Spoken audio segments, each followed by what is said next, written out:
Ooh, okay. Got some good questions today. What's up, Swaz? What's crack-a-lackin', dude? Oh, my network is just dropping frames like crazy. Why? Okay, that's working. Wonder what's taking up all my network today. Always something. Is there an update on Fortnite, maybe? Let's see, sometimes there's an update on Fortnite.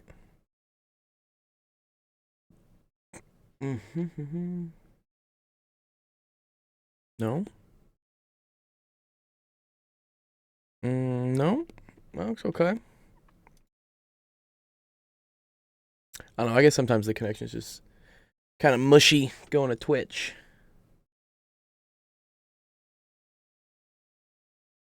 Wow. Yeah, what the hell?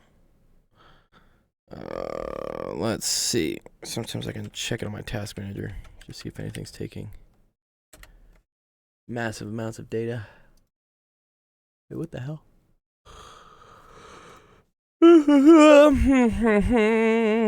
Performance. Ethernet. Ooh, there we go. Yeah, why are we pulling down 100 MIPS? What's pulling down all my network? Oh, it's Epic Games Launcher. Yep. I swear, Fortnite decides to update like the worst times. One sec. Let me tell it to stop. Stop. Yes. Exit. Stop that. Maybe your AI isn't rezzing proper today, Philodrone. No, I figured it out. So there's a cool thing. If you ever want to like figure out where your data, see now we're fine. Now we're not dropping any frames. Is going. I'll show you how it works, but it's pretty cool.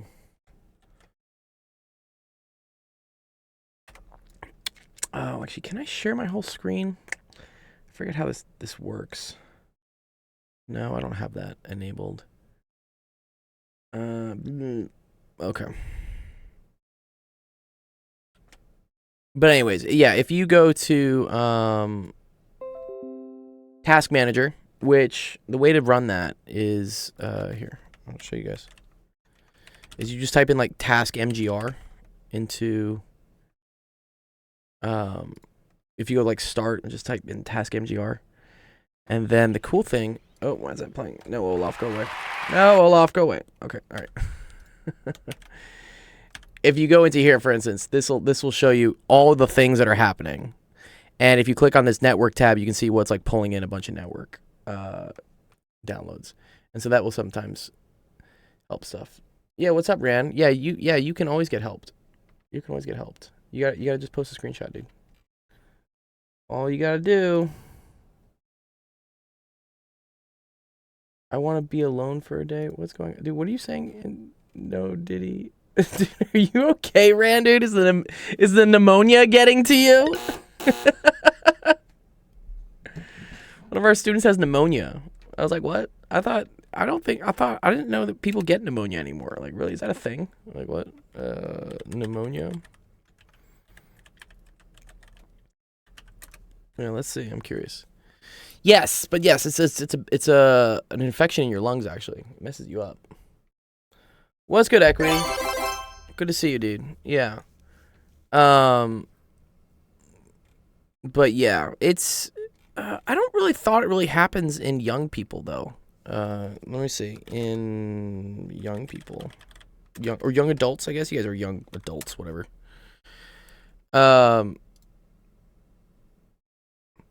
May affect adults as young as 19. Okay.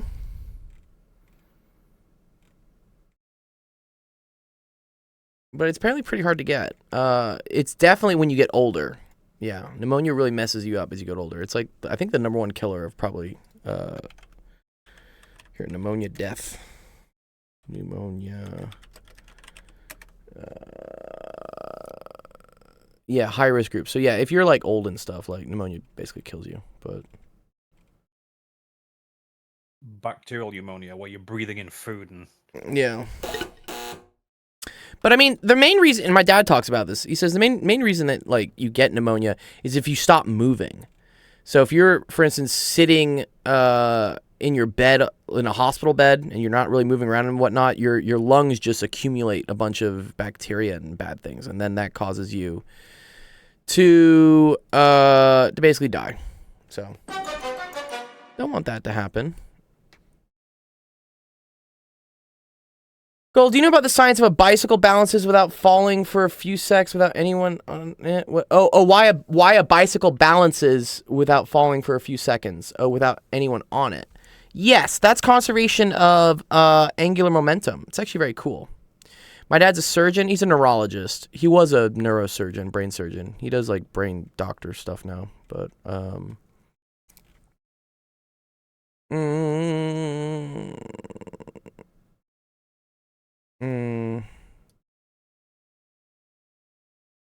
yeah. So I guess pneumonia is a general term for what? From bacteria, viruses, or fungi. I didn't know this. Oh, this is cool. This is where I need to get like my medical doctor as well as my like PhD doctor. You're still a doctor. Doctor. My dad actually has a PhD and an MD, so like he's doctor actually. Like, don't do that. I hear so many people doing that. It's like, I'm not a real doctor. It's like, yeah, but you are though. I am, yeah, but I'm not a medical doctor. Like if someone calls a doctor like on the plane, like I'm not gonna be able to help you. No. I know how to fix the plane. There you go. Exactly. Very young age, older age. What does this say? Like risk factors. What's an MD? MD is medical doctor. Yeah, that's a degree. MD and a PhD. Yeah. So if you want to know like all the different types of doctor, let's say all the types of doctorate degrees. There's a couple here, right? So you got doctor of education. This is the EdD or something. So this is what people get if they. A lot of like your teachers and principals that really want to learn about like how to teach, they do a doctor of education.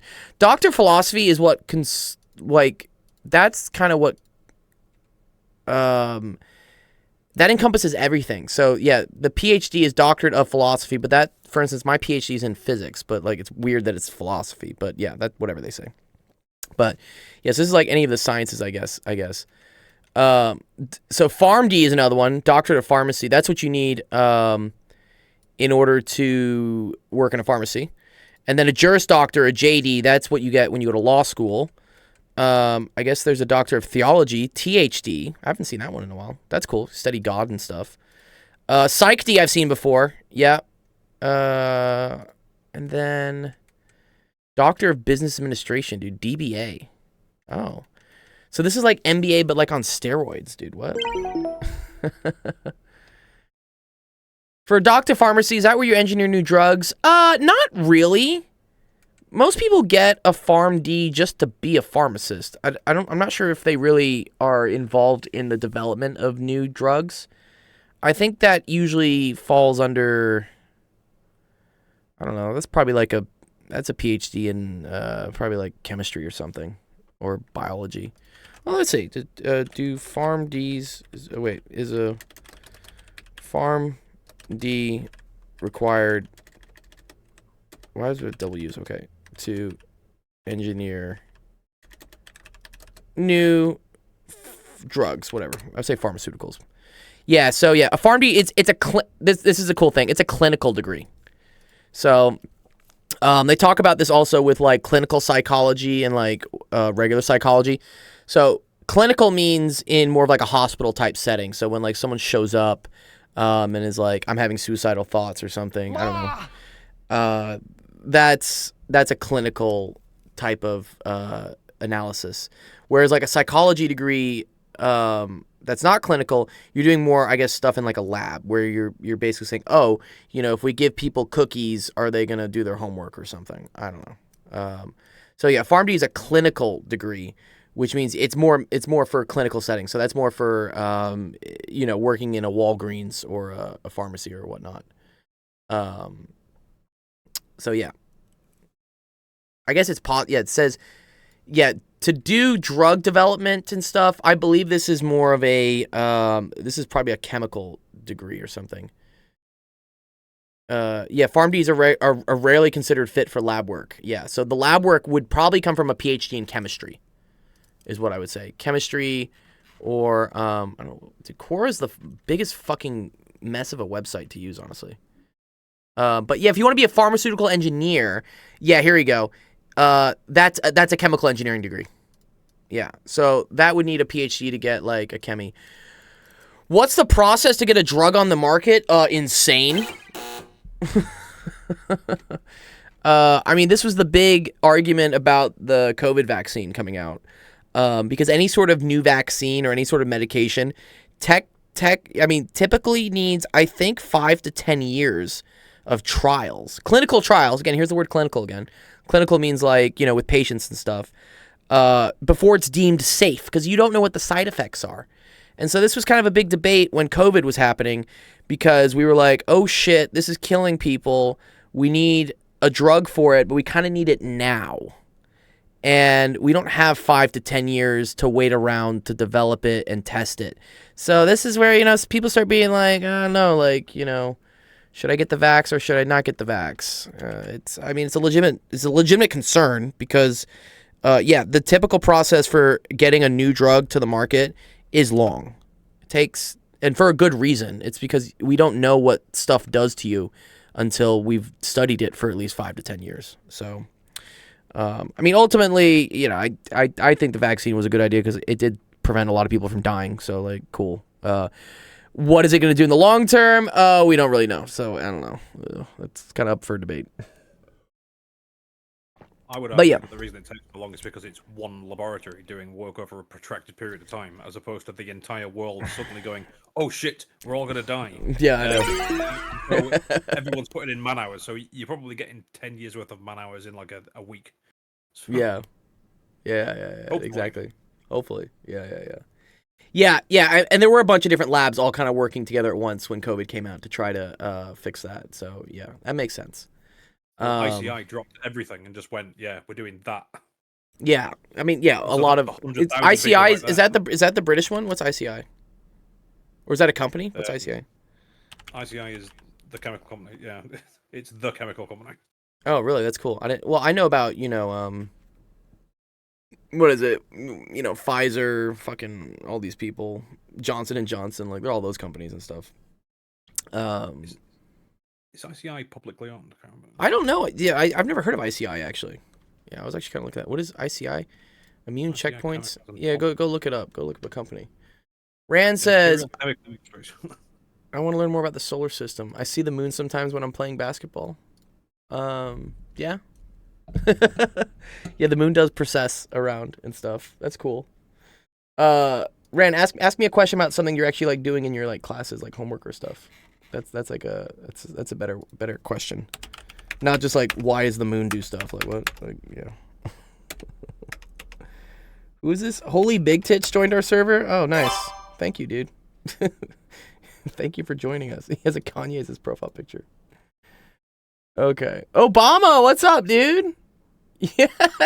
A bunch of squash looking at themselves getting eaten, dude. Look at this. This is too funny. Okay. All right. Here. We got some questions. Let's go through them and learn some stuff. Okay. Cool. All right. Welcome everyone to Office Hours. My name is Dr. Cole. It's Actual Education. Stream that helps you with math homework, science homework. Yeah. All sorts of fun stuff.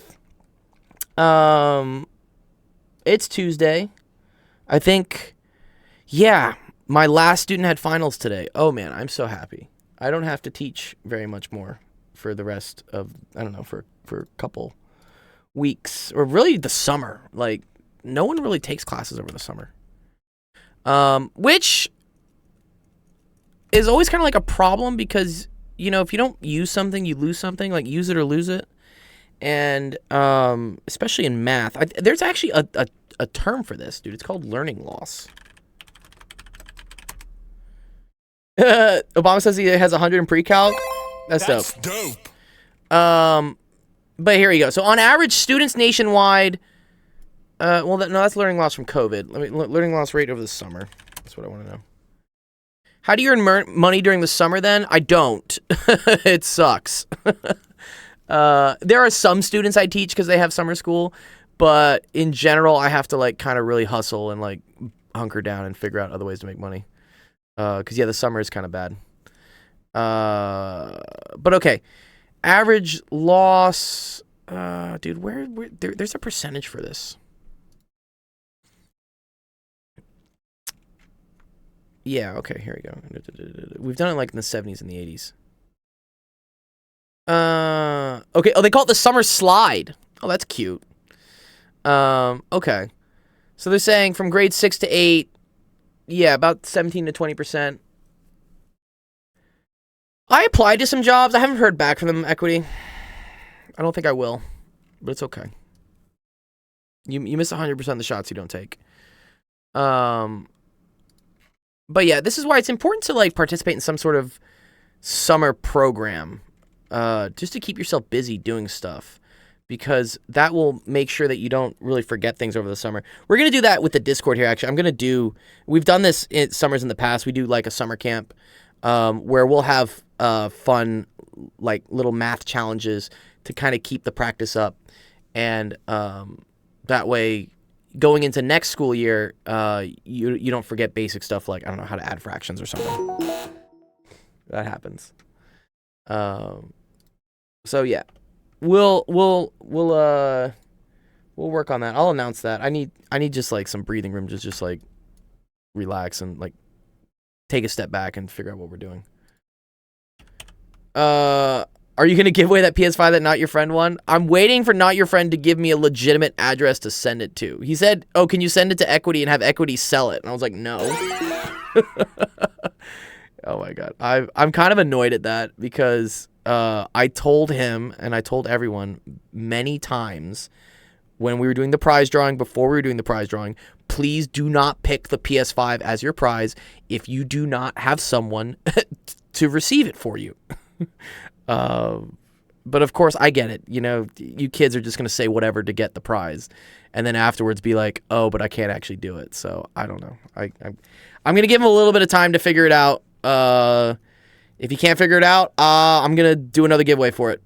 And this time I'm going to make the requirement be you have to be a U.S. citizen.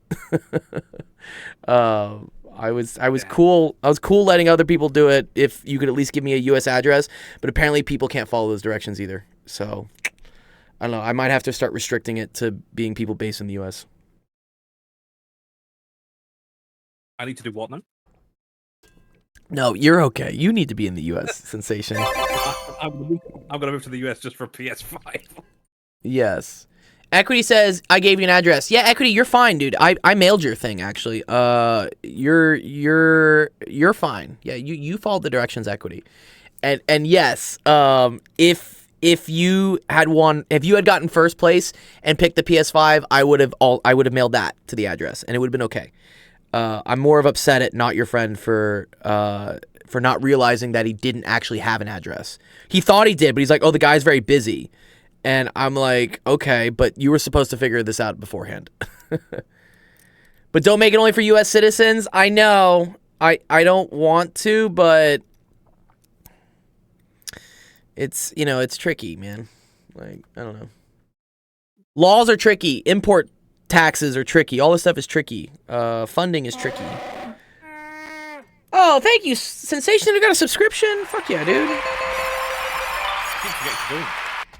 You know, they raised the prices on subs next month. I'm fucking annoyed at that. Because it's a $5. Well, now it's a $6. they're making it $5.99 now. Like, come on, Twitch. What? Now, see, that's interesting because if it's $4.99 for me and $4.99 for you currently, Oh, that's a good question. Let's see. there's a discrepancy. What's the price of a Twitch sub? Dude, my keyboard is double pressing now. God damn it. Yeah. Yeah. Twitch is raising its prices in the U.S. to $5.99 a month from $4.99. But I wonder what that is in the UK. Should have checked. Didn't. Oh, here. Okay, so it's going from £4 to £5. I guess it's already £5 for you, right? Yeah? Yeah. It's been £5 for a bit. Okay, but that's not $5 US, right? That's actually more.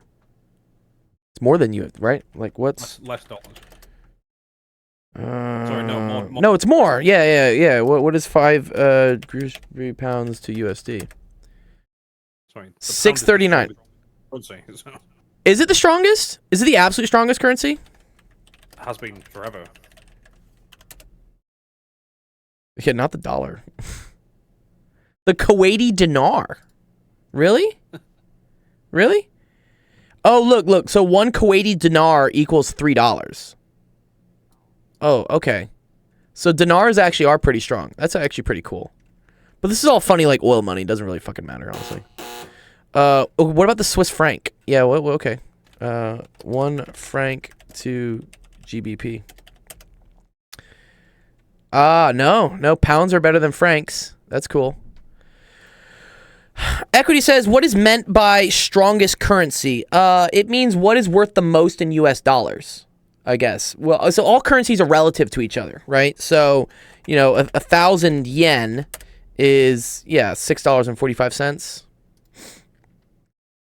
This used to be almost $1,000 was $10, right? If I remember correctly. I still count it as 1-to-1. Yeah. It's really far down, dude. Well, the yen has depreciated by a factor of 2. Holy shit. I think I get 150 yen to the pound. Oh my god. We should go to Japan, dude. What? Everything's half price. Strongest currency doesn't mean like what's the most prevalent. It means what is worth the most, like 1-to-1. The weird thing with the yen is kind of like tenth of a cent is what I think of. I remember when I was there, it was kind of 1-to-1, but like you move the decimal like once. So like a dollar is 100 yen. Like to me, yens were cents. But now they're really not. Now they're less than a cent. Oh wow. How do they calculate that? So that's actually cool. So this actually depends on a lot of factors that I don't really understand. It's economics is what it is. And it has to do with like how economies are doing and how currencies are doing and how trade is going. So, yeah. That's how is it determined? I don't know. It's kind of like magic, honestly. I should bring an economist on the AMA or something to explain this because actually I don't really understand this. Does debt? Yeah, debt definitely has something to do with it. If you're in a lot of debt, then you're not really worth a lot. But yeah, inflation, all this stuff is kind of like funny magic economics to me that I'm not exactly sure where it comes from, but it happens. I mean, it starts with gross domestic product. Good. Yeah, it does start with GDP. How much money that country earns per year. Yeah, per year per person. Right, that's what GDP stands. GDP. I wonder if you can look at the GDP of Japan. Okay, so this is probably why the yen is doing badly because look at the GDP of Japan. It's going down, right? So if they're not making as much money selling things, then their currency is worth less. Whereas, I guess GDP of the US just keeps going up. That's cool, man. Someone's getting richer, not me. The U.S. is using inflation to pay less debt. No. I mean, those terms are correct, but the way you're using it isn't. Inflation has to do with your currency being worth less or things costing more money per se, but really the same value. The really cool thing for that is what's called Consumer Price Index, right? CPI, which is actually okay. This is actually very cool. Sorry, Rand, I will do your question next. Sorry, let me just get through this real quick. So, Consumer Price Index is a good measure of inflation because it basically takes a shopping cart of stuff that you would usually buy, a consumer you would usually buy, and says, how much does this cost in like dollars or something? So, for instance, I can kind of even think of this when I go to Costco to buy groceries. Going to Costco to buy groceries for the month usually costs me around $300 or $400. Now when I go, it costs like $500 or $600. So it's the same stuff, right? The value of it to me is the same. It's the same amount of food, it's the same amount of whatever. But it costing more means that I need more dollars to pay for it. So the value of my dollar is technically less because I need more of them to buy the same stuff. And inflation has to do with this. It's when prices seem to be rising for no good reason. Like if eggs are now, for instance, $7, but they were $3 2 years ago, that's inflation because they shouldn't have gone up. Like the egg technology did not increase. You know, we didn't get like, you know, version 3.0 eggs. Like eggs are fucking eggs. But what happened is the dollar got weaker. And why the dollar got weaker? Yes, lots of debt, lots of printing money, COVID, recessions, all that stuff. And so that's what causes it. Exactly. Someone's costs increased and they passed along the increase. Correct. And again, so, you know, you can think of why did the egg manufacturers' costs increase? Well, maybe they lost workers due to COVID, but I don't think they lost all of them for it to double, right? But really, yeah. For instance, the people selling the water or the chicken feed to the egg people probably raised their prices because their prices went up for whatever. And it just becomes this cyclical thing where like you're like, oh, my prices go up, so I got to charge you more. And so whoever's buying your service is like, oh, okay, well, your prices went up, so now my prices went up, so now I have to charge more. And it just creates this like loop. This is economics. Yes, good. Yeah, if you want to learn more about this is economics. I'm trying to think of a good like introductory book to this because this can get very technical really quickly in terms of like microeconomics and macroeconomics. The problem is that when my prices go up, I charge you more. When my prices go down, maybe I just keep the extra. Yeah, this is called, oh man, this is called Rockets and Feathers. Rockets and Feathers, I think is what it's called. It's a cool thing. Yeah. Asymmetric price transition. So usually the big example of this is gas. So when the price of gas skyrockets because World War III is starting, or I don't know, like some port gets blocked, or there's a big hurricane that knocks out the refineries, that price change is pretty immediate. So whatever the gas prices are will just spike overnight. It'll just be like, oh shit, like gas costs a lot now. But then once the reason why the gas spikes, so say the refinery comes back online or World War III ends, you know, whatever, like the price should come down. It doesn't come down as quickly because as Jeff says, yeah, people start realizing, oh, people are willing to spend this much. I don't really want to drop the price because they can just pocket the extra. And so they call this rockets and feathers because the price goes up like a rocket, like up really quickly, but then it comes back down like a feather. Yeah. So, yeah, rockets and feathers. Yeah, Rand, yeah, equity's correct. Yeah, are the shapes similar? There's only one shape in that picture. Yeah, rockets and feathers. It's kind of cool. Oh, man. Okay, let me do equities question. Yeah, Rand, post an actual question, please, so I can help you. That's the whole point of this stream is to help you out. Okay. The more, yeah, the less it's worth, but that's only an approximate. Correct. Yes, the more that's around, the less it's worth. I forget if this is macroeconomics, Jeff, or microeconomics. Those are the two types of studies that go over this. Yeah. What's up, Amog? What's up? How's it going, dude? Are you done with classes? No, I got finals next week. Oh, I next week. came Okay, here for cool. math. Okay. What's up? What do you need math help with? Um, it's more I don't need help. I'm kind of lazy to do it. Okay. Well, then just post it, dude. We'll do it. Yeah. Let me help out. What is it? Let me help out Equity with his question real quick. Equity, which one do you need? Do you need all of them, or you want me to just pick like a couple of them? Mogi Wogi.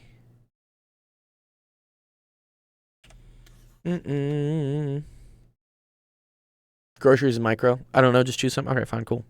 All right. For each geometric series, determine the values of A and R, and then determine the indicated sum. This is cool. Okay. So when they say, like, for instance, S8, S10, S15, S12, whatever, that means adding up the first 12 terms, or adding up, in this case, the first 8 terms. So a geometric series is something that goes up by a common ratio. So an example of this would be, for instance, like 1, 3, 9, 27, 84, right? This is what we would call a geometric series A sub n, okay? But if we wanted to figure out what the sum is, so let's say, for instance, sum 3, S3, that means adding up the first 3 terms of the series, of the sequence, sorry. So that's going to be 1 plus 3, which is 4 plus 9, that's going to be 13. If you want to add up, I don't know, the first 4, then you add another 27, right? So S4 would be equal to 40, and so on and so forth. Now, this can get kind of messy once we start going up to, like, what's like the 40th term, right? Or like the 15th. Like, I don't want to calculate all 15 terms and then add them all up. And so there is a formula for this. I think it's like 1 over 1 minus r. That's the infinite one, sorry. Geometric sequence formula. This is what I want. Thank you. Yeah, here we go. 1, 3, 9, 27, 81. You're right. It is 81. My bad. Thank you, dude. I make mistakes Do sometimes. you need coffee? I haven't drank coffee actually in a while. I did some pre-workout today though. I went to the gym earlier and I drank some pre-workout. So I should be like kind of, I feel like I got COVID again or something because I've had this like intense brain fog and just like really fucking tired all the time. I don't get it. That or I'm just depressed. I don't know. Like it's always something. It's Life. called being awake until 3 a.m. Yeah, you were hitting me up. Yeah, you were like, yo, hop on voice chat. I was like, dog, no, I'm trying to go to sleep. I woke up at 3. You're awake at 3. I know. I was up at like 6 the other day. Oh, Jeff's talking about Zimbabwe. Yeah, dude. Yeah, inflation is really, so the really bad one was in Germany, right? With the, what was it? The francs, German francs? No, what are they called? Deutschmark. Deutschmark, the Deutschmarks. Yeah, this was right before World War II. This is why World War II really happened, is because inflation in Germany got so bad because we basically like really punished Germany after World War I. We shouldn't have punished them that hard. We punished them really hard that their economy basically collapsed. Everything started being extremely like expensive and like not real. And then Hitler was like, oh, let's just blame it on the Jews. And people were like, yeah, things suck. Let's just blame it on someone. And then now you get World War II. So... It happened in the 1920s, and people were literally taking wheelbarrows full of cash to buy a loaf of bread. Yeah, it's nuts. Yeah, inflation. 10 million marks is $1 per trillion. Wheelbarrows of. Jeff's like, don't complete that sentence. Wheelbarrows of Jews. Don't complete the sentence. I mean, it happened. That did. All right. Okay. So let's see. For instance, S15. Okay. S15. That says the sum of the first 15 terms. Okay, that's cool.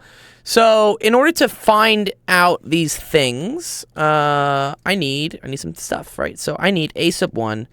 I need 1 minus the common ratio to the nth power. The nth power is like what term we're looking at, and then I'm gonna need 1 minus r again. Okay. So if we're looking at this one, what is the first term equity and what is the common ratio? Let's see if you can do it. Oh, you're going to go get water? Okay, that's cool.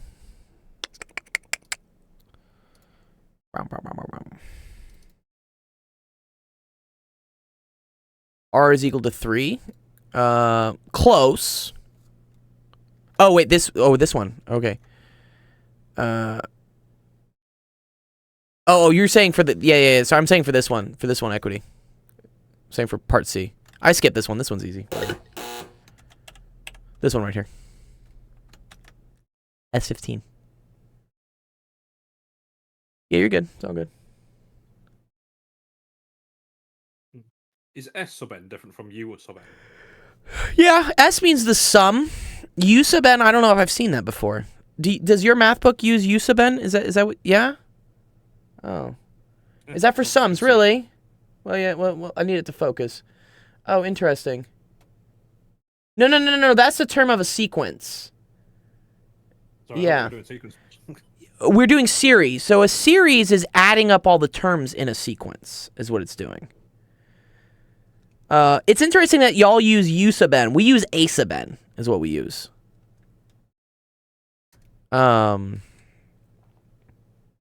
Good. Yeah, R equals 1 over 100. Correct. Yeah, because you're going right. This is moving the decimal. What is that? 1. Sorry. 1, 2.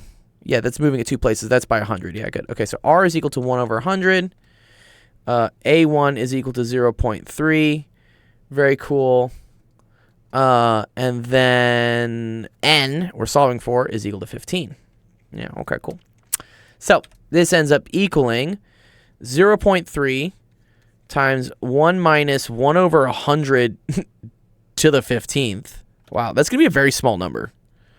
All over 1 minus 1 over 100. Okay, cool.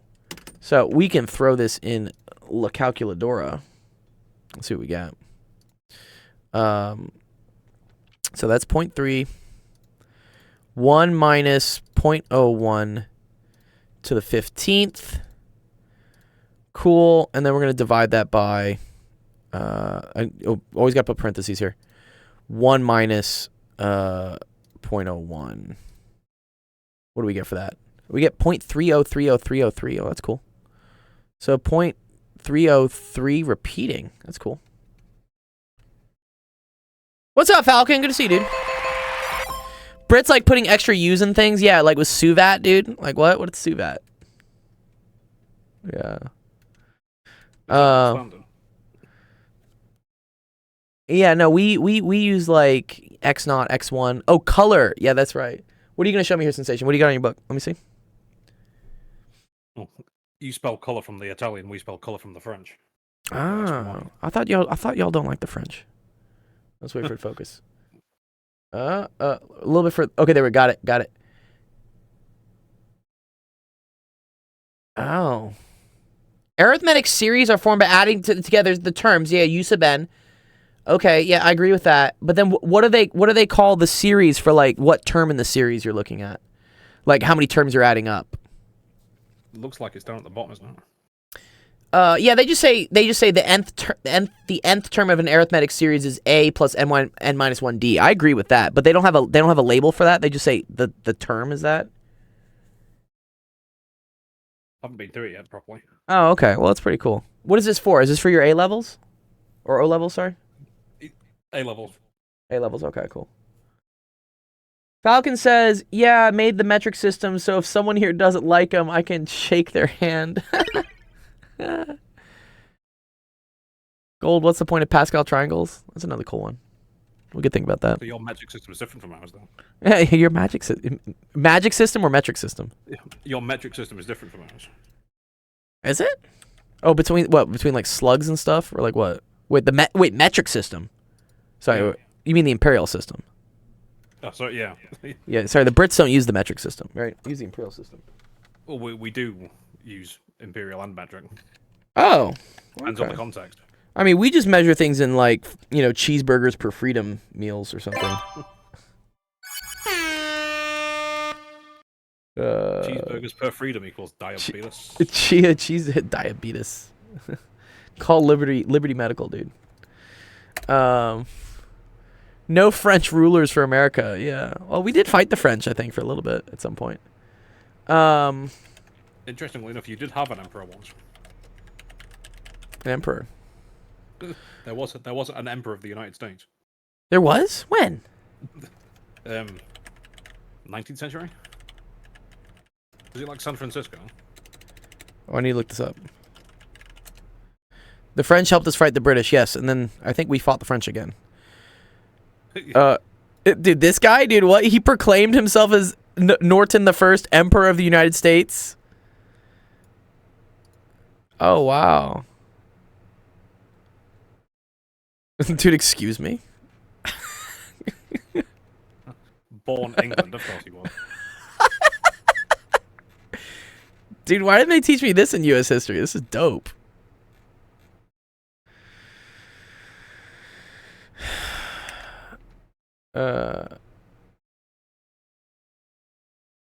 Okay. Here, yeah, let me solve Rand's question now, because I actually want to help Rand out. Here, let me help Rand. Okay, this is a good one. Yeah, I like this Rand. Yeah. No, Rand's following the directions. Yeah, Rand's been waiting to get his tier prize forever. I've just told him he has to like show up to the stream and ask a question. And I'm very proud he's actually doing it today. It's been like 2 years in the making or something. I just need him to like post an actual question. I failed pre-algebra in 8th. That's okay. Don't worry. Sucks, but like, you know, we're here to help. We do have some very crazy stories, Falcon. You're right. Equity, did we even finish my question? I think we did. Yeah, didn't we find the sum? Yeah, we found the sum. This is the sum. This is the formula. It's pretty easy. We found A, we found R. Oh, I need to give you a bond coin for that. Yeah. Here, sorry, my bad. Yeah, good job. I assume you understand this. Oh, 69 coins. Nice. Yeah, you're good, dude. Yeah, Pascal's triangles. I could go over that at some point. If I get time. Let me help Rand out before he like dies of pneumonia.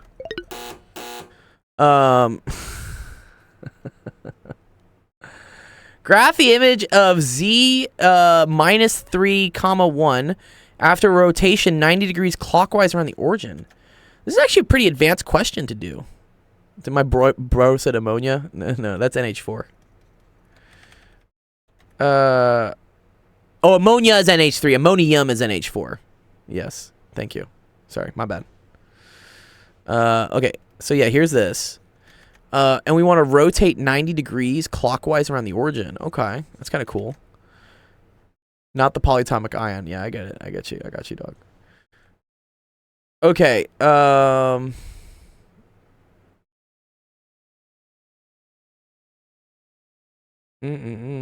where's Ran?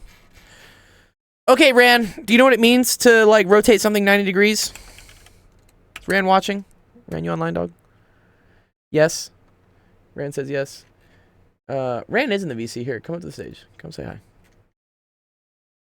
Ran's, like, self-conscious about his voice, but, like, I think his voice is fine. Yeah. I can't stand the way I sound. He sounds crazy. There you go. Ran's up here. What's up, Ran? Do I have to speak? Amok says you have to, so yeah. No. No.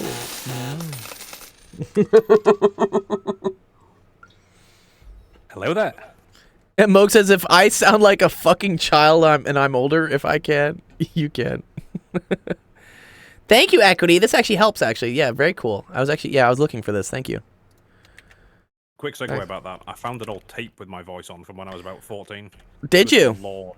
I know, dude. Dude, when I find my old, like, chat messages of, like, what I used to sound like, I'm like, oh, God. That was terrible. I swear I had no testicles then. I just... Oh, my God. Yeah. You could have been a castrati. Could have been a castrati, like, one of those high-pitched, like, singers. Falcon says, I managed to get through pre-algebra, algebra, and statistical methods. You didn't do any, like, geometry? I don't think you did some geometry. I speak for gold. No. Okay. All right. Okay. This is cool, though. Yeah, as long as you type, Ran, whatever, I'll give it to you. As long as you just type. You don't have to speak. It's okay. Ran hasn't done geometry. Yeah, that's okay. Not yet. This is probably, I want to say algebra. Or maybe pre-calc. This is geometry. Is it geometry? Yeah, I think it's geometry. Oh, what did Saint say? Saint said he got my package and thought the letter was very funny. Good.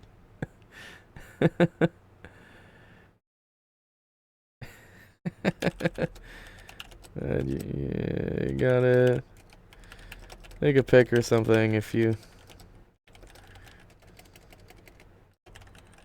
wanna post it in the server.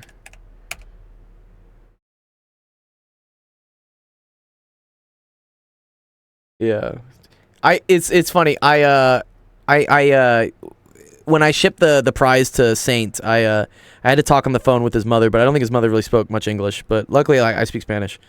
And she said, "Yes, it's fine. You can send him whatever the headset, but can you also send him like $1,000 or something? Like, can you put $1,000 in there as well?" I was like, "Oh man, maybe next time." I did send you a letter. Everyone gets a letter. Yeah, everyone gets a letter. I always write letters to the you get a letter, and you know if you get a prize, like yeah. Algebra geometry. The freaking problem for me was the least cost for a fence. Yeah, fence or stuff. Yeah, that's almost calculus. That's like optimization problems. Yeah, optimization. Yeah, Falcon, you're right. Good. Yeah. So, you know, it's okay. It's okay. Equity. Yeah, everyone learns at their own pace. And like, again, you know, if we have students from all different backgrounds and knowledge levels of math, you know, yes, I have some kids like Jamarcus who are in 8th grade trying to learn quantum mechanics. Cool. That's awesome. But then I also have some students, you know, who are in high school and just starting to take, you know, algebra. That's cool too. We got people like Sensation here who's going back to school to learn math. Yeah, right? Yeah. We got all sorts of people. Yeah, we love that. So I always say, like, you know, don't have to, everyone learns at their own pace. Everyone learns in their own amount of time. So if it seems like kind of weird that, you know, oh, this person's in 9th grade and they're just taking this, it's okay. Like, as long as they're doing something. That's all that matters. I learned nothing. I learned nothing. Iran has no dark as a pedo. We are very diverse. Fucking Moog, dude. Oh, man. Oh, it's okay. Yeah. I don't have any papers. Yeah, Equity, I know you weren't trying to be mean, but, like, yeah, it's the problem with the internet, too, with typing, is that everyone takes things a different way. I'm just saying, I understand why Ran is like what? It's okay. I have more girls than I have papers. God damn it, Ran. I saw a good quote the other day. It says, what was it? You'll never get money chasing girls, but you'll always get girls chasing money. I was like, oh, interesting. It's kind of fun.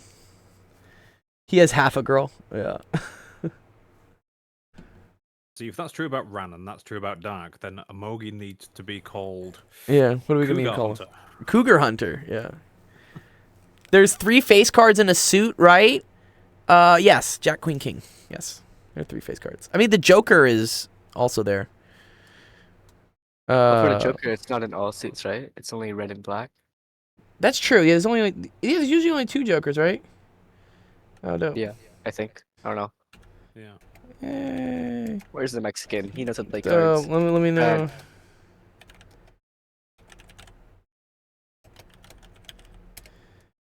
Ran is. I don't have to play poker, but I suck at it. I love poker. Poker's great. Have I seen the show Suits? I have not seen the show Suits. Amog is literally never the victim.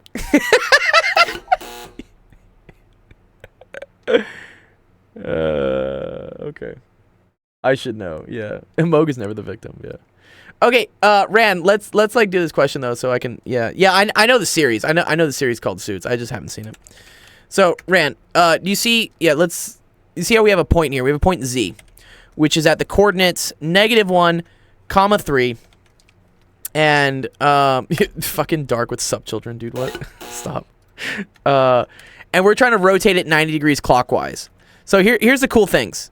So these are the different transformations that happen when you want to move a point from its original location to a new location. The original location is what they call the pre-image. And then this is, the image is really what happens like after the transformation. So you have like something before, you do a transformation to it, and then it becomes the image. So all points pre-image, so the original point is going to have a coordinate x comma y, right? The x coordinate's going to be x, the y coordinate's going to be y. And then afterwards, some different things will happen to that, okay? So let's say, for instance, I had the point, let's just say like, what do I want to do here? Yeah, I got a good one. Let's say I have the point 4, 4, right? Hello. Which is right here. What's up, Ethan? Good to see you, dude. Yeah, I'm doing okay. How Nice, are you dude. doing? I'm doing great, dude. Yeah, we're showing how to do transformations. Dang. Well, I wanted to talk about stuff. Okay, let me finish this question with Rand real quick, and then we can talk about. Sorry, because I've been like chatting with people about a bunch of stuff. Let me get this question done Okay. at least for him. Cool. All right, Oh, because yes. Talking for half an hour. yeah, it's okay. I don't mind it. I just want to make sure I don't lose Rand because he has been waiting a while for this. Okay, let's say we have a point here, right, Rand, 4, 4, and I want to rotate it 90 degrees. Okay, notice how this is like 90 degrees, right? So this is what would be called the pre-image, and then this right here would be called the image. Okay. And we want to know, okay, rotating this thing 90 degrees counterclockwise, what is the new point here? Now, you can see just from geometry, you know, with this being 90 degrees, this makes like a triangle, and this is like a 45, 45, 90, whatever. You can see that it comes out to be -4, 4. But let's see why that is, okay? So if we look here for rotation of 90 degrees, counterclockwise, because again, we're going this way, opposite to what a clock goes. I know you guys don't have clocks anymore, so you don't really know what clockwise probably means. We're not that young. I know, but do you guys have watches? Do you guys still wear watches? Not Apple watches, like regular watches? Yeah, I wear a watch. Oh, cool, nice. I wear smartwatches. Oh, but you don't want to belong I to wear- the new generation. You said, right? You're like adopt me, please. I don't want to be a part of this Gen Z generation. Yeah. But okay, counterclockwise, what happens is the x coordinate is now going to become the y coordinate. So watch, this x coordinate now becomes the y coordinate. And then the y coordinate here gets multiplied by -1 and becomes the new x coordinate. So this goes to here, and then this goes to here, but gets multiplied by -1. And do you see how we get the same thing? We get -4, 4. It's pretty cool. Yeah. What are you guys asking? 52 divided by 6 doesn't equal 9? I was on that That's 54 kinda mark. like, here's the question. Oh, okay. Yeah. I thought Okay. the deck had 54 cards. No, a standard deck of cards has 52. Right, there's 2 jokers if you really want to be like whatever, but the chance that you get a face card is 12 over 52 then, right? Because there's 3 face cards, there's 4 suits, so that's 12 face cards total divided by 52. Yeah. Yeah, there you go. 1252 is 626, 3 out of 13. Well, yeah, you know that, right? Because for an individual suit, right? It's 3 out of 13. Because you have ace through 13, yeah. Or ace through 12, I guess, sorry. Okay. All right, so Rand, for your little question here, okay? What happens if I want to rotate this thing clockwise? So now this thing wants to go clockwise, which means it wants to go in this direction somewhere, okay? What is the new point going to be? Let's see if you understand like what we're teaching. This is always what I do for questions. Like you ask a question, I'm going to make sure you know it. 4, 4? No, not quite. So again, that was taking this point and rotating it 90. We're saying the original question you asked was graph the image of 7 of z, which is -1, 3. That's this point right here after it's been rotated 90 degrees. Okay? And then here is like the table for how you convert something to a new position after it's been rotated a certain amount of degrees. If you don't understand it, let me explain it to you. But I want to make sure you understand it. It's part of the requirement. If I'm teaching you, I want you to understand.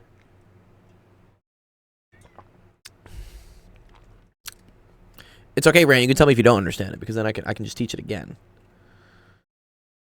Can't see below.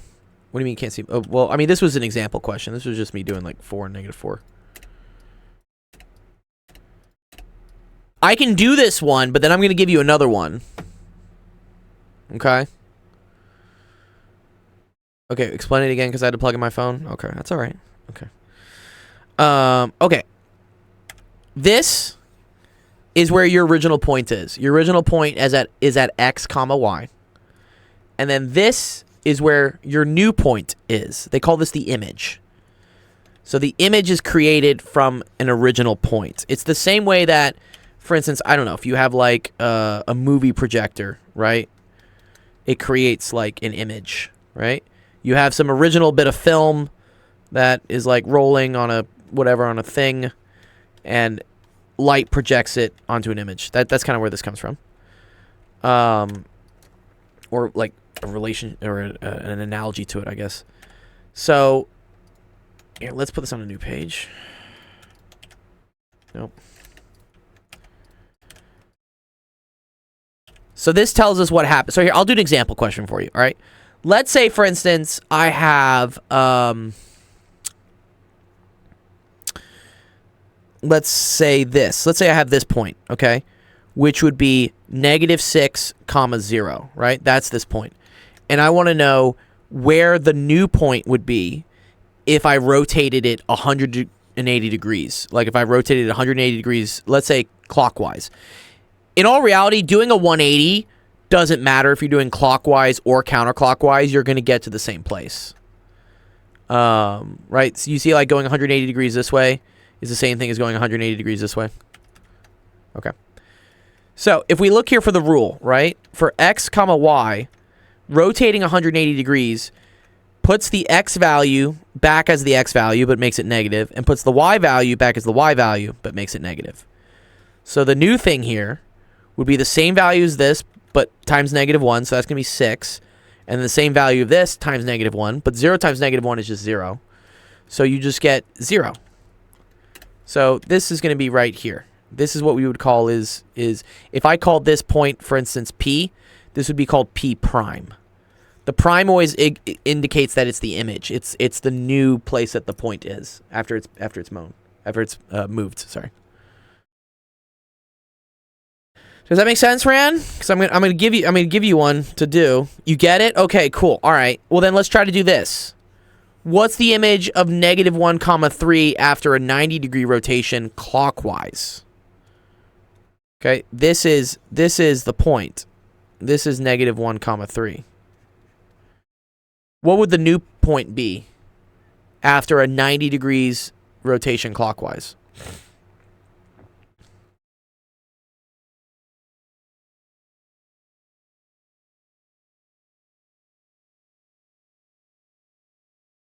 You have to use one of these. You got to use one of these things. One of these things has to get used.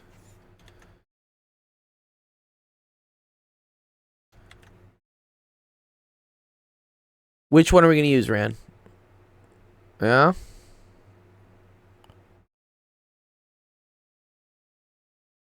I think it's the first one. Yes, Ran. I think it's the first one too. Yes, very good job, dude. Nice. 90 degrees rotation clockwise, okay? We're going to use this one. Okay. So what does that say happens from our point, right? Do you see how this goes here? And well, here, let me use different colors, sorry. What color do I want to use? Let's use blue. Okay. Well, no, blue's already another point. Green. Okay, so watch. This comes over here. And then this comes over here. X turns into the y into negative, then y turns into x into -x. Close.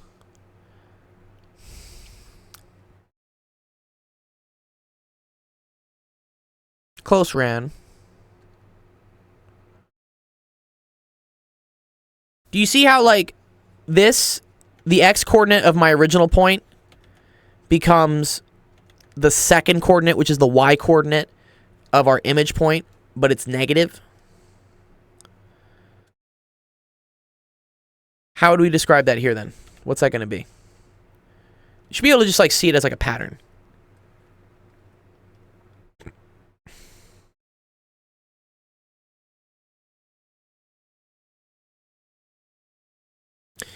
Can you explain it in basketball terms? Okay.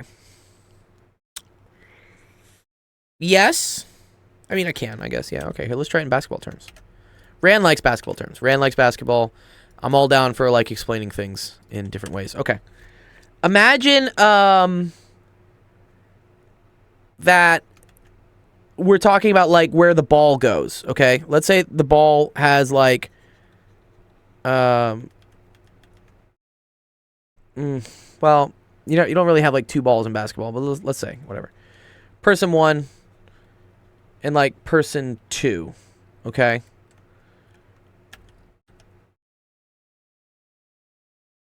No, that's not what I talk about ball. Okay. We can say in terms of players. Okay, let's say player 1 and like player 2. And this is let's say this is at the start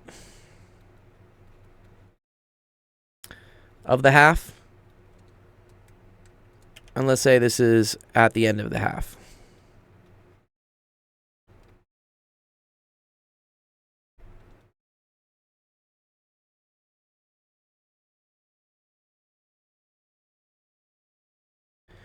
And I want to see where these people go between the start of the half and the end of the half, all right? This is always called, like, for instance, like the X position, and then this is kind of like the Y position. It's well, actually, let's, yeah, okay. And there are numbers associated with this, okay? So let's say that on the basketball court, you have different positions, right? Let's call this, like, 1... Let's call this like -2, -1, 0, 1, and 2. Okay. Moke. Not bad. Okay. Here, watch. I'm gonna do it. I'm gonna do it, dude. All right. Player 1. Player 2. Right. And then this is gonna be player 1 and player 2. Okay. All right. And then what happens is there's a transformation that occurs. This is called a transformation. And the transformation is equivalent to, like, for instance, like time evolving in the game. Okay. So let's say, for instance, that at the beginning, right, player 1 is going to be at -1 in the court.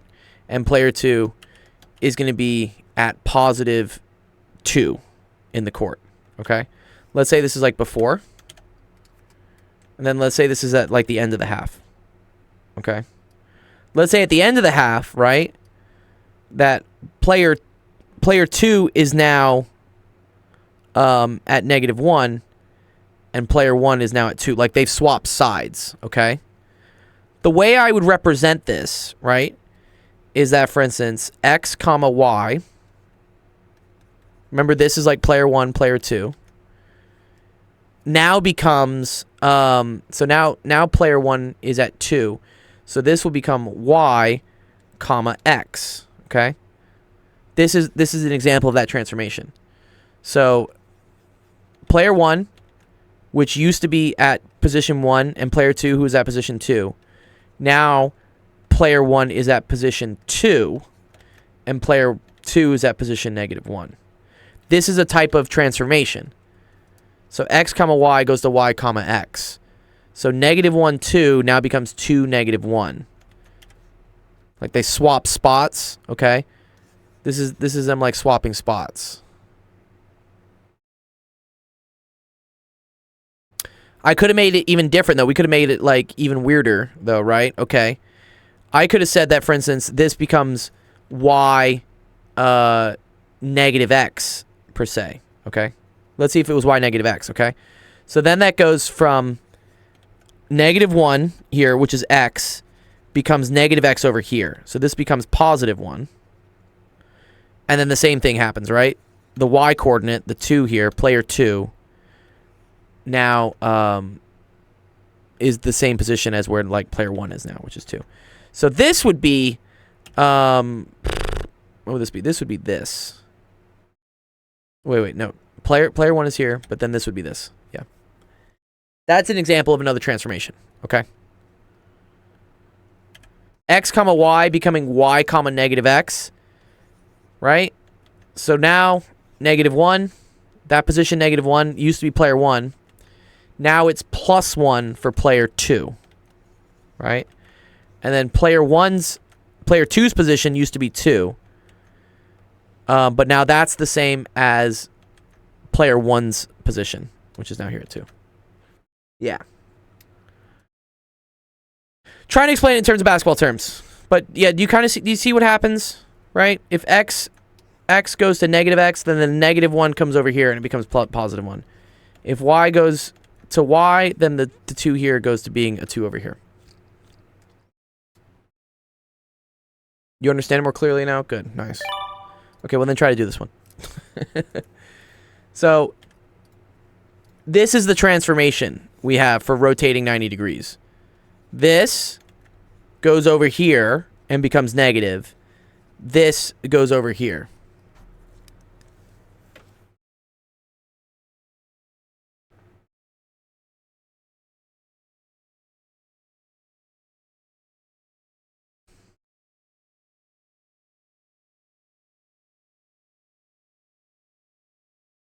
What's the answer going to be, Red?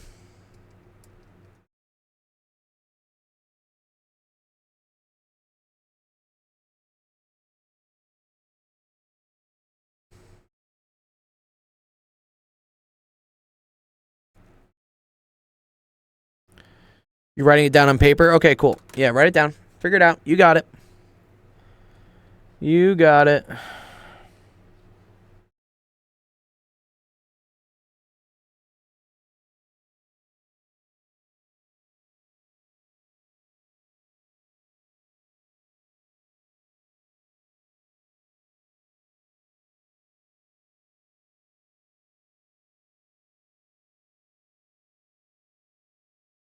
It's okay. Yeah, you don't have to do it mentally.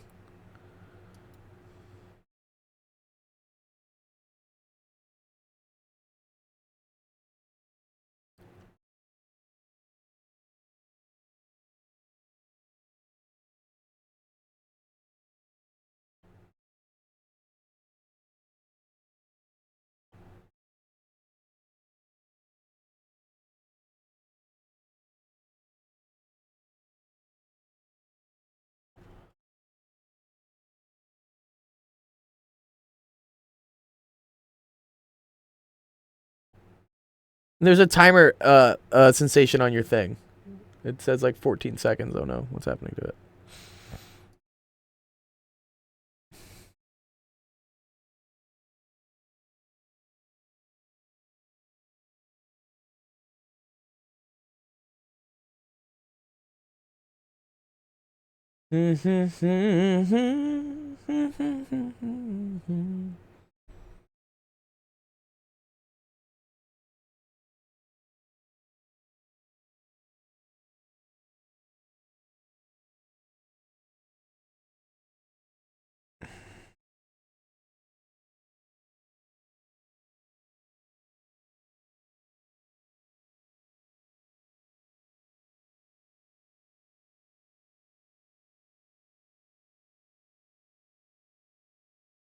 Okay, Ran. How's it going? Been like 2 minutes.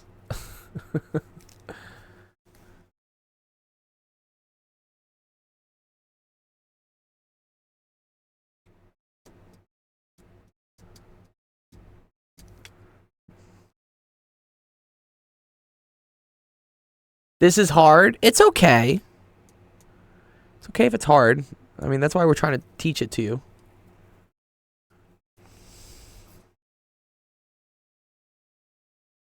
Again, I mean, let's see, dude. Like, okay. Let's say, for instance, right? You have X, Y, and going to Y, comma, X. All right? That means if you had 3, 4, that would go to 4, 3, right? Here, if we want to like show why that is, right here, I can do it this way.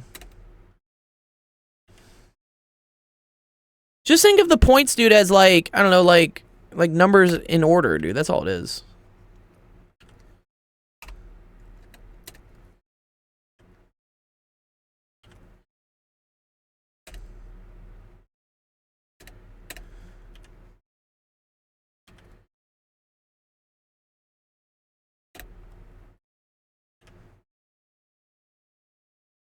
Yeah, it's about like taking things that are in a certain order and then putting them in another order. That's all it is, dude.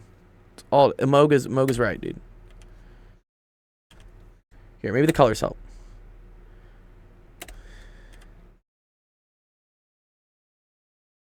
Does this make sense, Ran? Right? If I have x comma y going to y comma x, then this, right, goes all the way over here. Which is why this goes all the way over here.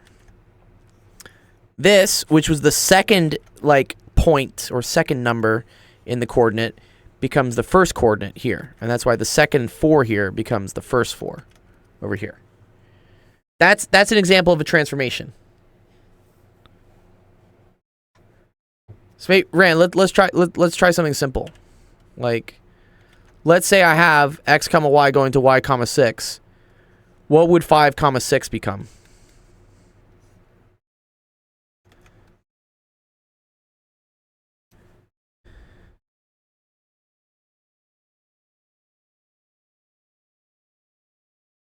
Uh, 4 negative 3.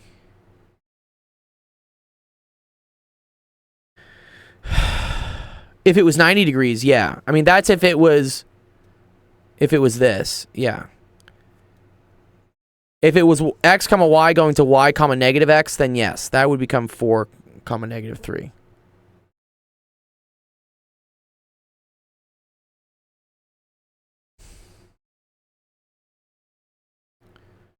Yeah, that's the 90-degree rotation. So wait, negative 4 comma 3.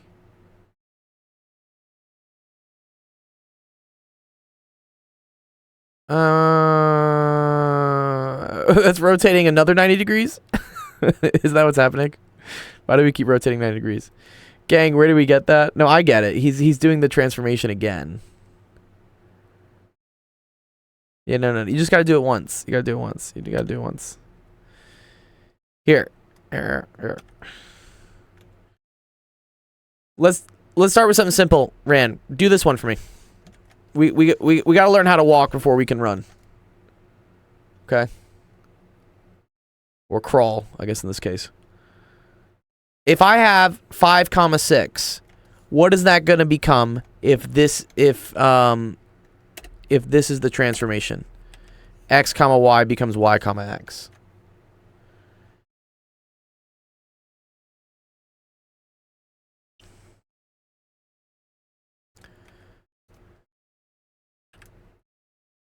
This is the transformation rule. What does this become?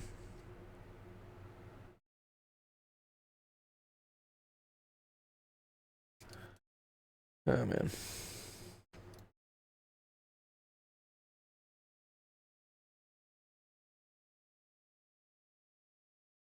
Yes. Yes, good. Yes, this would be 6 comma 5. Good. Okay, good. Nice. Nice. Yes, that's what happens, right? If this is the transformation rule, then this is what happens. Okay.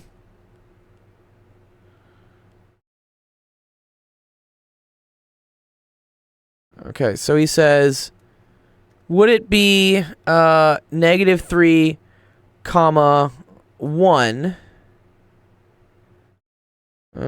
Close. Not negative 3 comma 1. Because, okay, remember, this is going from 3 comma negative 1. Yes, it would be 3 comma negative 1. That's not, no. Yeah, no. There's so many backwards things here. Sorry. No. It's not that either. Okay, look. This is x.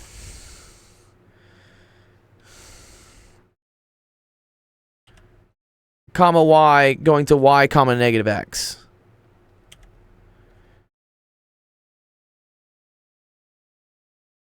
That's what a 90-degree notation is, okay? This, the first number becomes the second number, but times negative 1. The second number becomes the first number. Okay? So what happens here?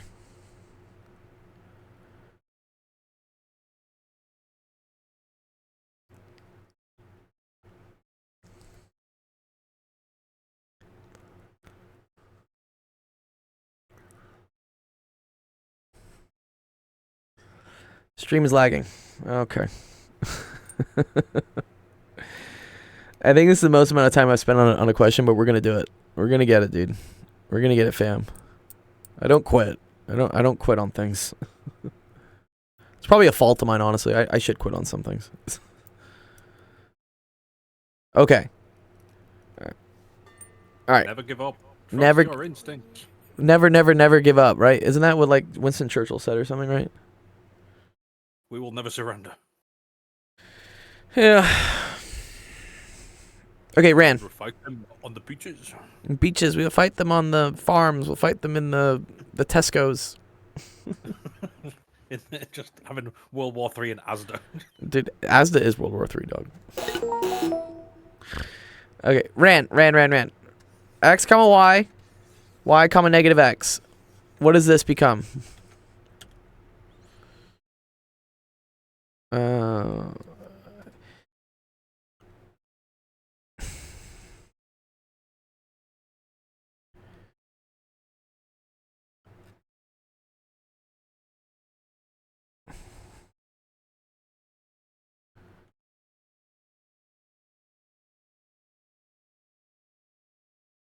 Yes, I agree.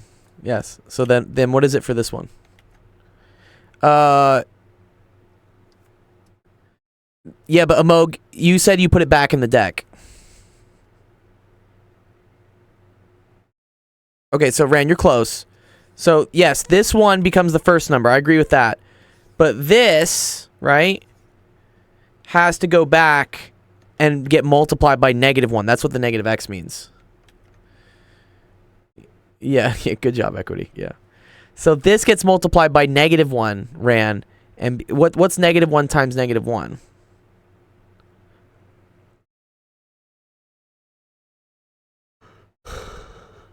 Hint. The answer is not 45. Okay, so watch. This number goes to the back and gets multiplied by -1. So -1 gets multiplied by -1 and becomes what? Stream keeps lagging. It's okay. I don't know why the stream's lagging. It shouldn't be lagging. Got great bit rate here. Yeah, go to Twitch if it keeps lagging. Yeah, maybe.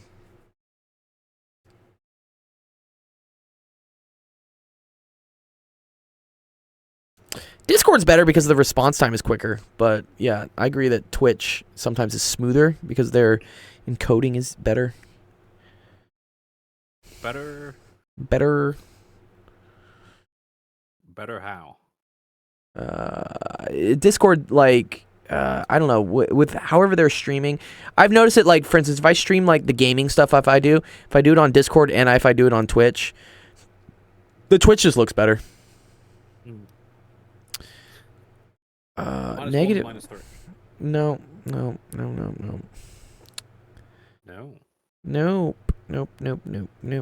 Nope. Okay. You got this part right, Ran. You got the part right about the second number here becoming the first number. I agree with you on that one. That's correct. The 3 here, which is the second number, should become the 3 here, the first number. But the -1 here, which is the first number, needs to be the second number here, but also with another negative on it. So it's going to be -1.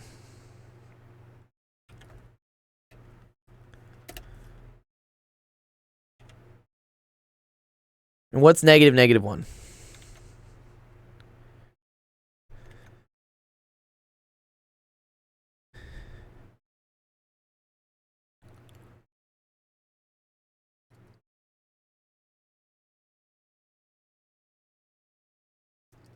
Two cubed equals 6. No, don't worry. I have students do it all the time. Yeah, they see like 2 to the third, and they think it's like 2 times 3, which is 6. Yeah. Yeah, no, it happens all the time.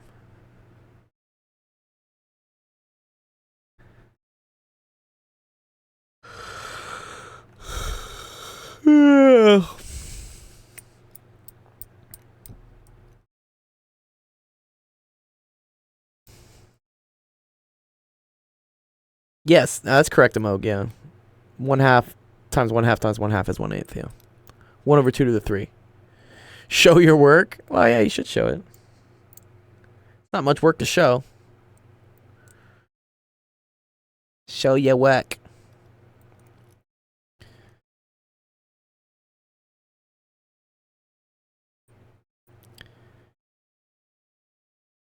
Listen, if you don't stop taking the piss, I'll speak like this so you can understand the word I'm saying. Aye. Aye. Gaj. Where's You can Ran? understand a word of that. I understood a word of it. Ran, where'd you go, dude? Ran. I'm not giving up on you, Ran. Where are you, Ran?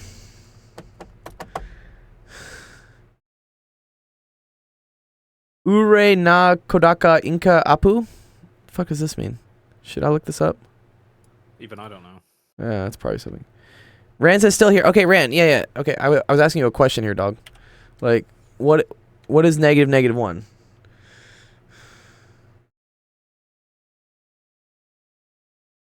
Still trying to figure it out. Well, let me help you. Or here, get on the. Turn your mic on, dude, so I can like hear you.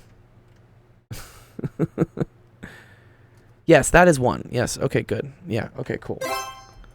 All right, but I need you to like actually do one of these, like without me like fucking shoving the, I don't know, circle in the red round. I don't know, whatever. Okay. Yeah. Let's. You got to do it yourself.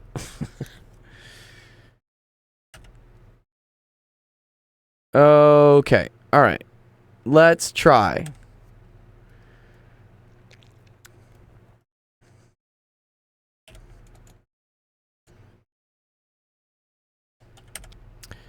We have a new point. Let's say we have this point. What do I want to do with it? Yeah, let's put it here. Let's say this point is at 4, 1. Okay. And I want to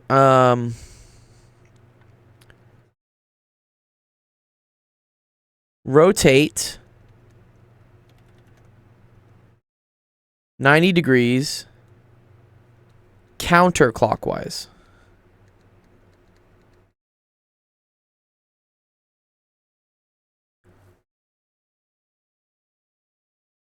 Oh, Amog, are these all your math questions, dude? Are these your math questions that you wanted to ask? Oh, that's too funny.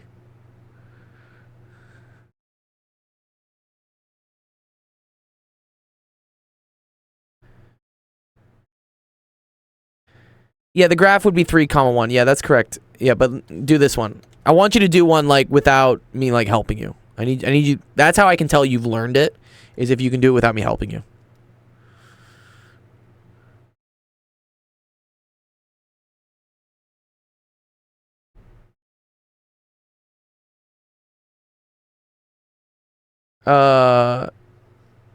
Yeah, that probability is easy, Amog, dude. What?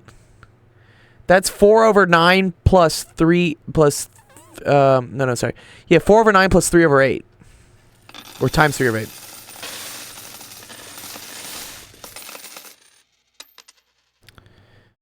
No, the answer is not 3, -1. The answer for that one was 3, 1. Yeah. This answer is 3, 1. This moves to the front. This moves to the back, but it's times -1.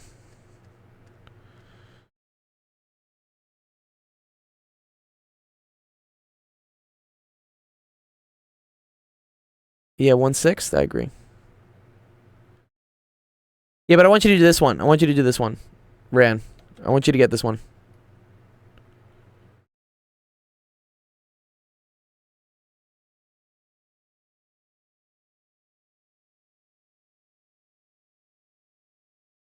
That's 1, -4.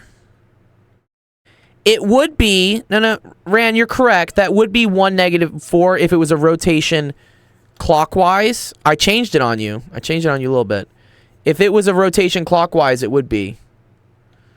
I know. We're making sure Ran understands this. It's okay. It's okay. But it would be -1, 4. Oh, yeah. Wow. Yeah, because it's this.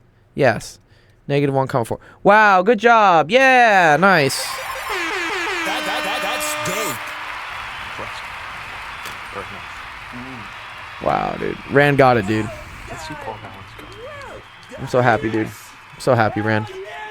Wow, good job. Baby, come on. Yes, come on. Yes. Okay, good job, Ran, dude. Yeah, wow. I'm glad you got that. I know it took, like, a bit, but I'm glad you persevered. So, I'm really slow at math. Yeah, you can claim your tier prize. Just DM me what you want. It's okay. I forget what I'm even supposed to buy you at this point. Is it tier 3? I'm supposed to buy you a video game or something, right?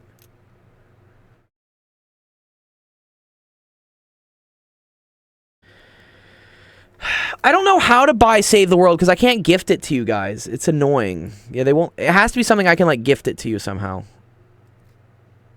Or something, yeah. Yeah, just tell me what you want. I'm sure it's a code I can just buy. Or if it's not, I will literally get a physical game. I'll just ship it to you if I have to. What is even is Save the World? It's like first-person Fortnite or something? Yeah.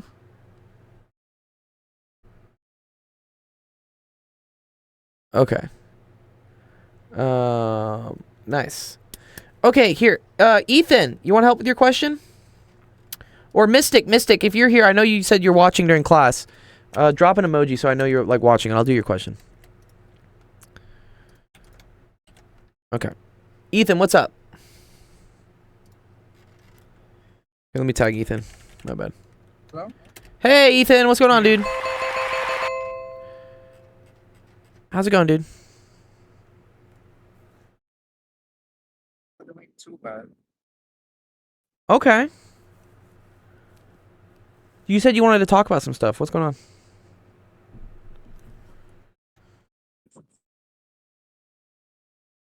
Ethan? I told you I took my physics test today. Okay. Here, get closer to your mic. It's kind of low. I can't really hear it for you. And I'm saying that I took my physics test today. Okay, cool. How'd it go?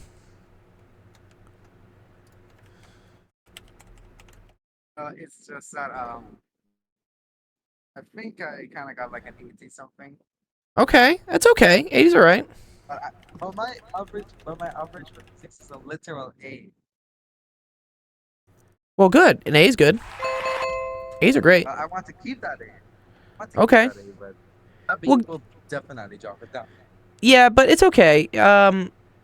It depends if you're on the border. If you're right on the border of an A and a B, then yes, a B on an exam will probably bring you to a B. But if you have like a mid or high level A, then a B on an exam won't drop it down that much. You could say that I'm like in the low A, not on borderline edge. Okay, Like, yeah, low I'm A, not you're probably still gonna have an A. It's okay. maybe. I don't Yeah. We both spoke Telugu. That's cool. Okay. Do you need help? Is this a question you have in physics you need help with? This is a part of the test. Oh, okay. A pressure gauge marked M units That's a of. pressure gauge? This is pressure gauge right here, right? That looks Pressure- closure gauge. Uh, That it's- looks closure. That looks like it's It should be read pressure. Should be pressure. Pleasure. Yeah, it's not pleasure. It's pressure. I know you want to say pleasure. Closure. It's I said pressure, Closure. That would take pleasure to you. dude. I know it does, but okay. Pleasure is not a word. Yeah, pleasure is a word, but yeah, let's not do there. Let's not start googling pleasure, please. Or what? What's so funny? What's so funny though? Oh, it's okay, Ethan. Pressure. It's a pressure gauge. It's a pressure gauge. Okay. Yeah. Yeah, cool. All right, thanks. All right, it's a pressure gauge. It's marked in M units, Newton meters squared, and you record the total pressure. See how this says pressure as well? This says pressure. This is supposed to be an E.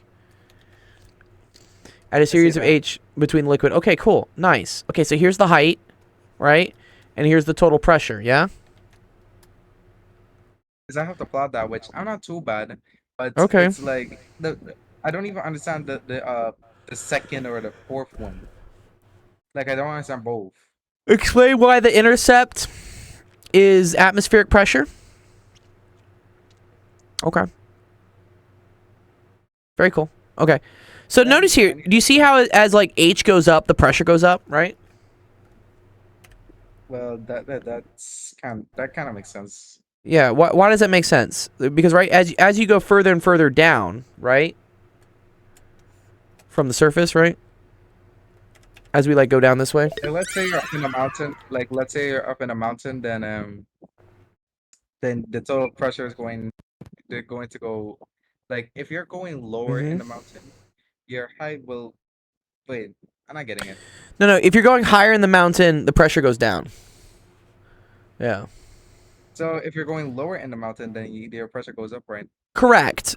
Yes, if you're That's inverse, then they're no, inverse. no, but watch this. But it's all relative to what we call sea level pressure, is what we say. Okay.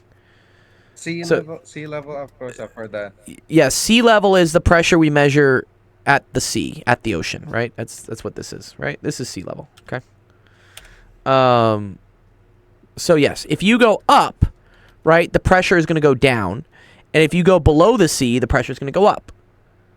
So there's kind of this, this trend, right, where this is like more and then less, right? And then this has to do with pressure. Okay?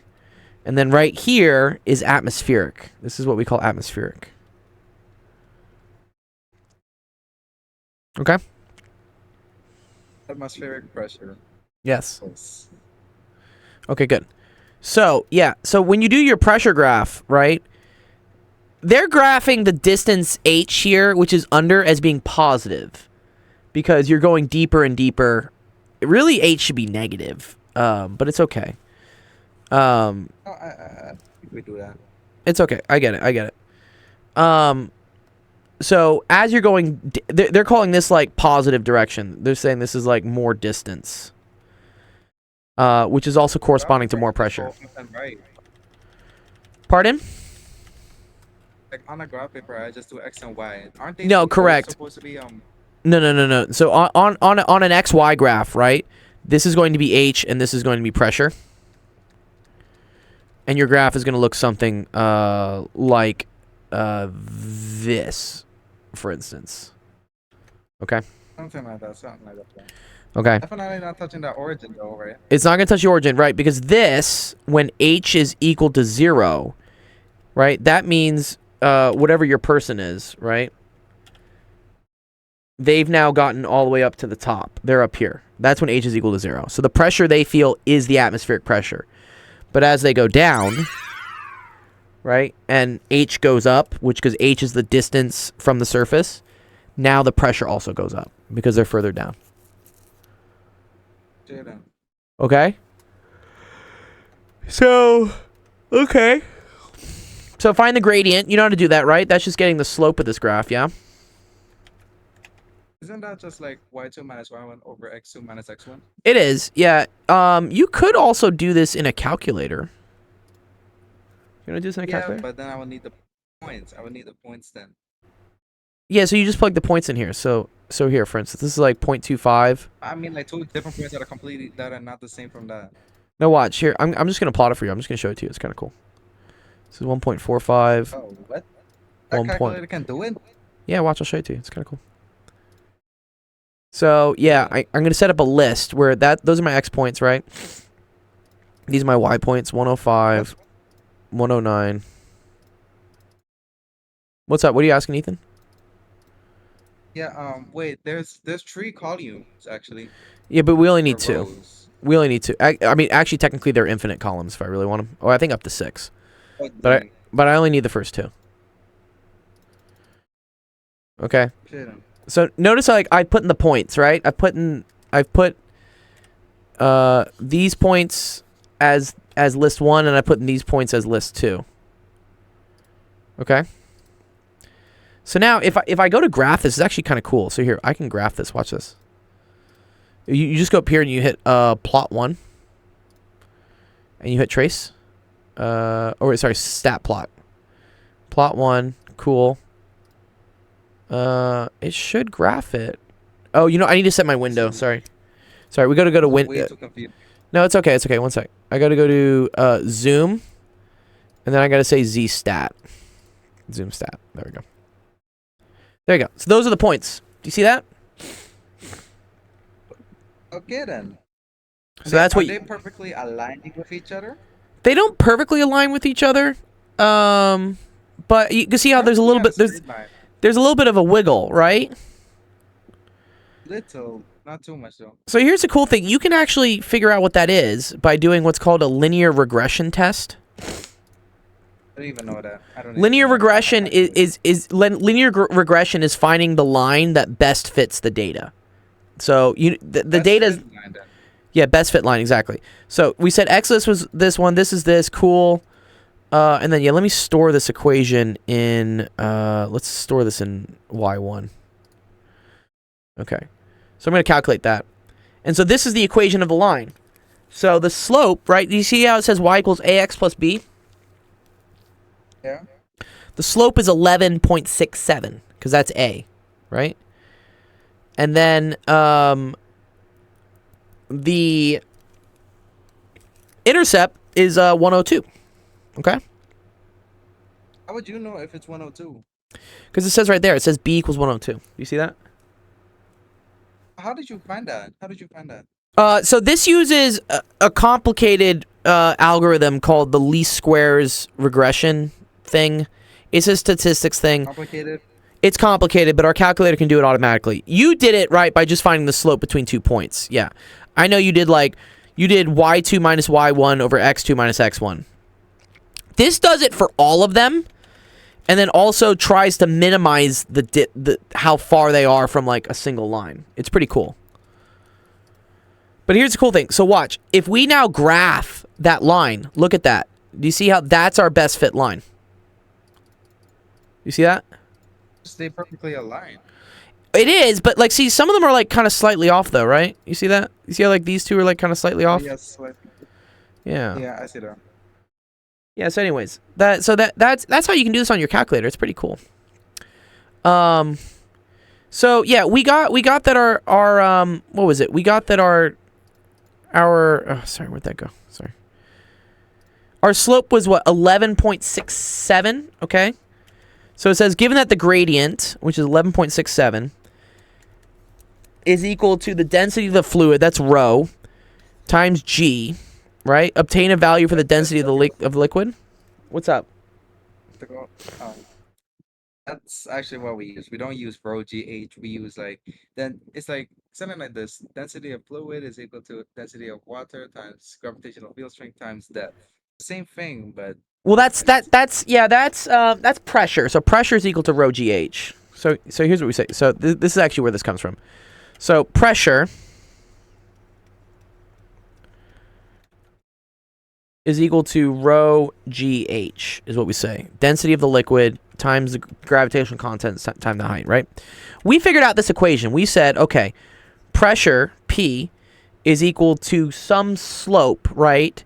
M times x, and x in this case was the height, and then it's plus like some initial pressure. Okay? I don't know any of this. Okay, so y is equal to mx plus b, right? You agree with this? Okay, Y equals mx plus b? It's okay. Yeah, I see that. Y equals mx plus b. Okay, but in this case, instead of graphing, right, y versus x, what did we graph? We did graph y versus x. We graphed What the do you think? pressure versus the height. You remember? Yes. Yes? So do you see how P was Y and the height was X? Yeah. Okay. So let's replace those things in the formula. Okay. So now, instead of Y, I have P. Instead of MX, it's MH. And then B, so B is like, is the intercept, right? It's whatever this is, right? Right? This is like B, for instance, right? This, okay? We're going to call that P0. That's atmospheric pressure. That's like the pressure when the height is 0. Okay? Kid, I'm really not understanding this. You don't understand this? What Not at all. what do you not understand? Like okay, like grabbing it's perfectly alright. Okay, Yes. trying to find the intercepts. That's I don't even know how to do that. Yeah, well, finding the intercepts would mean what we did here, right, on the calculator, like graphing the points, right? And then drawing a line, okay? And then seeing where that line hits the y-axis. What do you mean? Look, do you see how it hits the y-axis somewhere? Yes. That's the intercept. Oh, so whatever the intercept hits is what you're Yes. gonna use for what? For B, which is technically what we're going to call P0. It's the atmospheric pressure. Okay, which formula did you use again for this? What formula did I use for this? Yeah, what did you use for this again? In order to get the equation, I used a thing called a least squares regression equation. You can't really do it by hand. You can't do it by hand, but you can do it with a calculator. I mean, you can do it by hand, but it takes a while. You can do it with a calculator, or what you could have done, right, is you literally could have just graphed the points, Ethan, right? You could have just been like, oh, cool. That's Yeah. perfect for me. Yeah, that's fine. That works. Whatever. Okay. You can graph the points, right? And then you can figure out on your graph, like graphically, where does this hit? That is the y-intercept, which we're going to call P0. Does that make sense? Can we just call that Y? That's better that way. No, because we want to do things in terms of P and H instead of Y and X.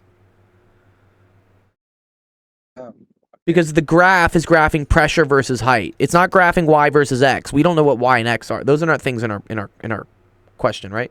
Our question deals with pressure and height. But then, if I showed that work to the teacher, he will completely understand it. Yes, he would understand what we're doing right now. Yeah, for sure. For sure. I do not think so. I think so. Yes. Okay. So instead of Y is equal to MX, we're saying P is equal to MH. Okay? Does that make sense? It's equal to MH. P equals MH is the same as like Y equals MX. Oh, Here. Right, because Right. we're not using X, we're using H. Good. Yeah. Okay, cool. Right? All right. Actually, wait. Okay. What if instead of doing that PO, why don't you call it just P1? We can call P. Yeah, we can call P1 if you want. That's cool, man. I don't care what you call it. As long as it's P. Okay. Okay. Okay. So here's what I want to show you, right? Okay, is that the pressure, right, is equal to this slope times H, okay? The slope was 11.69. Sorry, 11.67. Yes, and the slope here, right, was 11.67. So wait, what was the H and what was H? So H changes, right? H is a bunch Yep. of different values, right? Do you see how H has a bunch of different values? And every value of H Yep. has its own pressure. Okay. Okay? So when we put in a different value of the H here, we get a different value of the pressure. This is what makes it a function. You put in an H, you get out a P. We would call this like P of H is what we would say. Okay? Yeah? Okay. Okay. Yeah. So, I know, right, that pressure is equal to rho, right, times G times H, okay? Does that make sense so far? Pressure is rho GH. We know that from physics, right? Yes. Yes, we.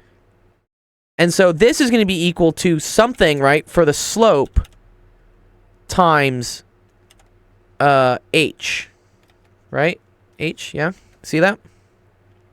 So how can we find H and P1? So watch.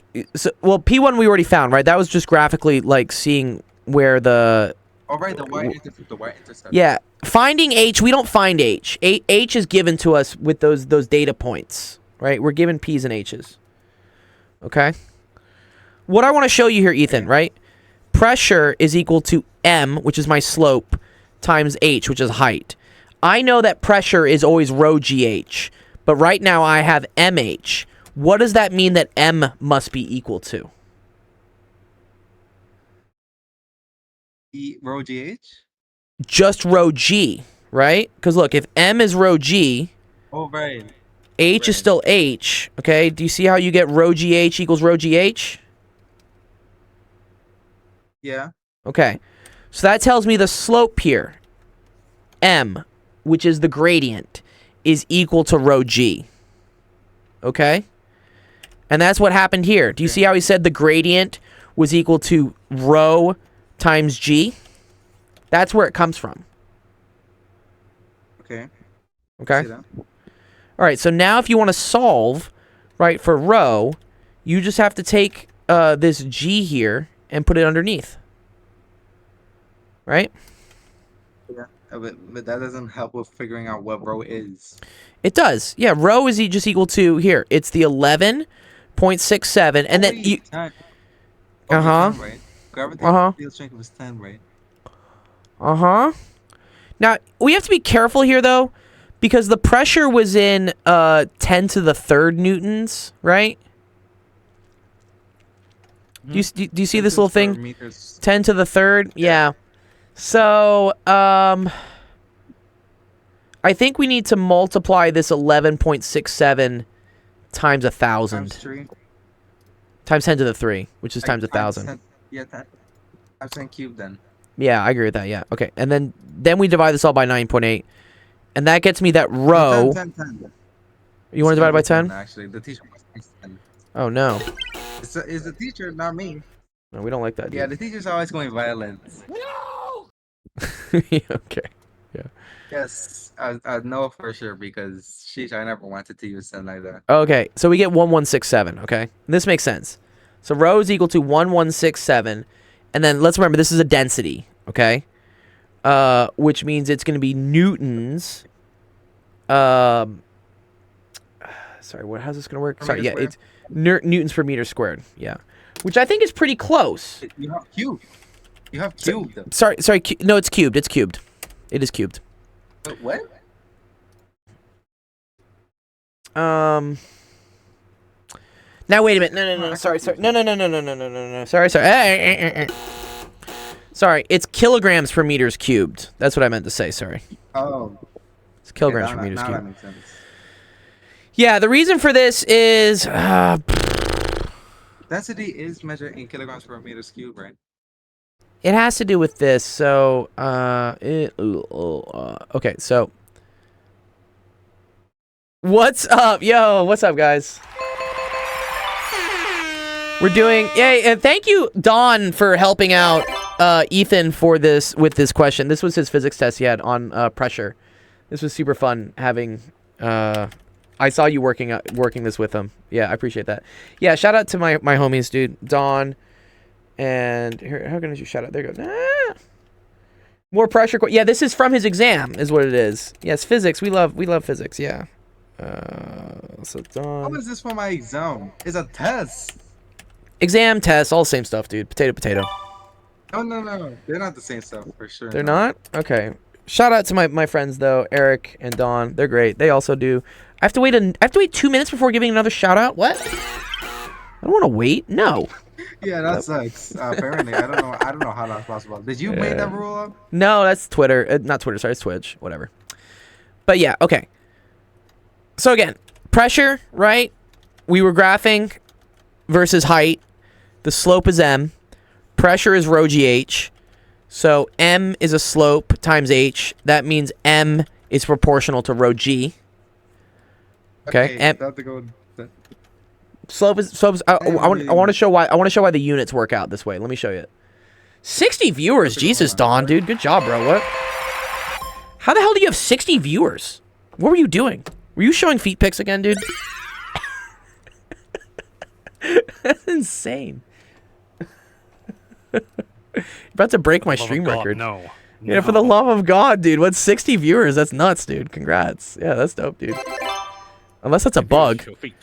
Oh, you got a double raid from some DayZ streamers? Oh, so we got some gamers here learning about physics and math. Okay, welcome everyone. That's dope. We play video games too, but we mainly help students with math and science questions. Double DayZ raid. That's sick, dude. Okay. Yes, okay. You were saying how the units work. They were at 300 for a short while. Wow, Fembox, that's cool. 300. Yeah, it's very cool, Don, that you play like certain specific niche games that like have a very hardcore, cool following. Yeah, that's really cool, man. I need to get that game. I need to play DayZ with you. Okay, sorry, but yeah, the density, right, comes out to be 1167 kilograms per meters cubed.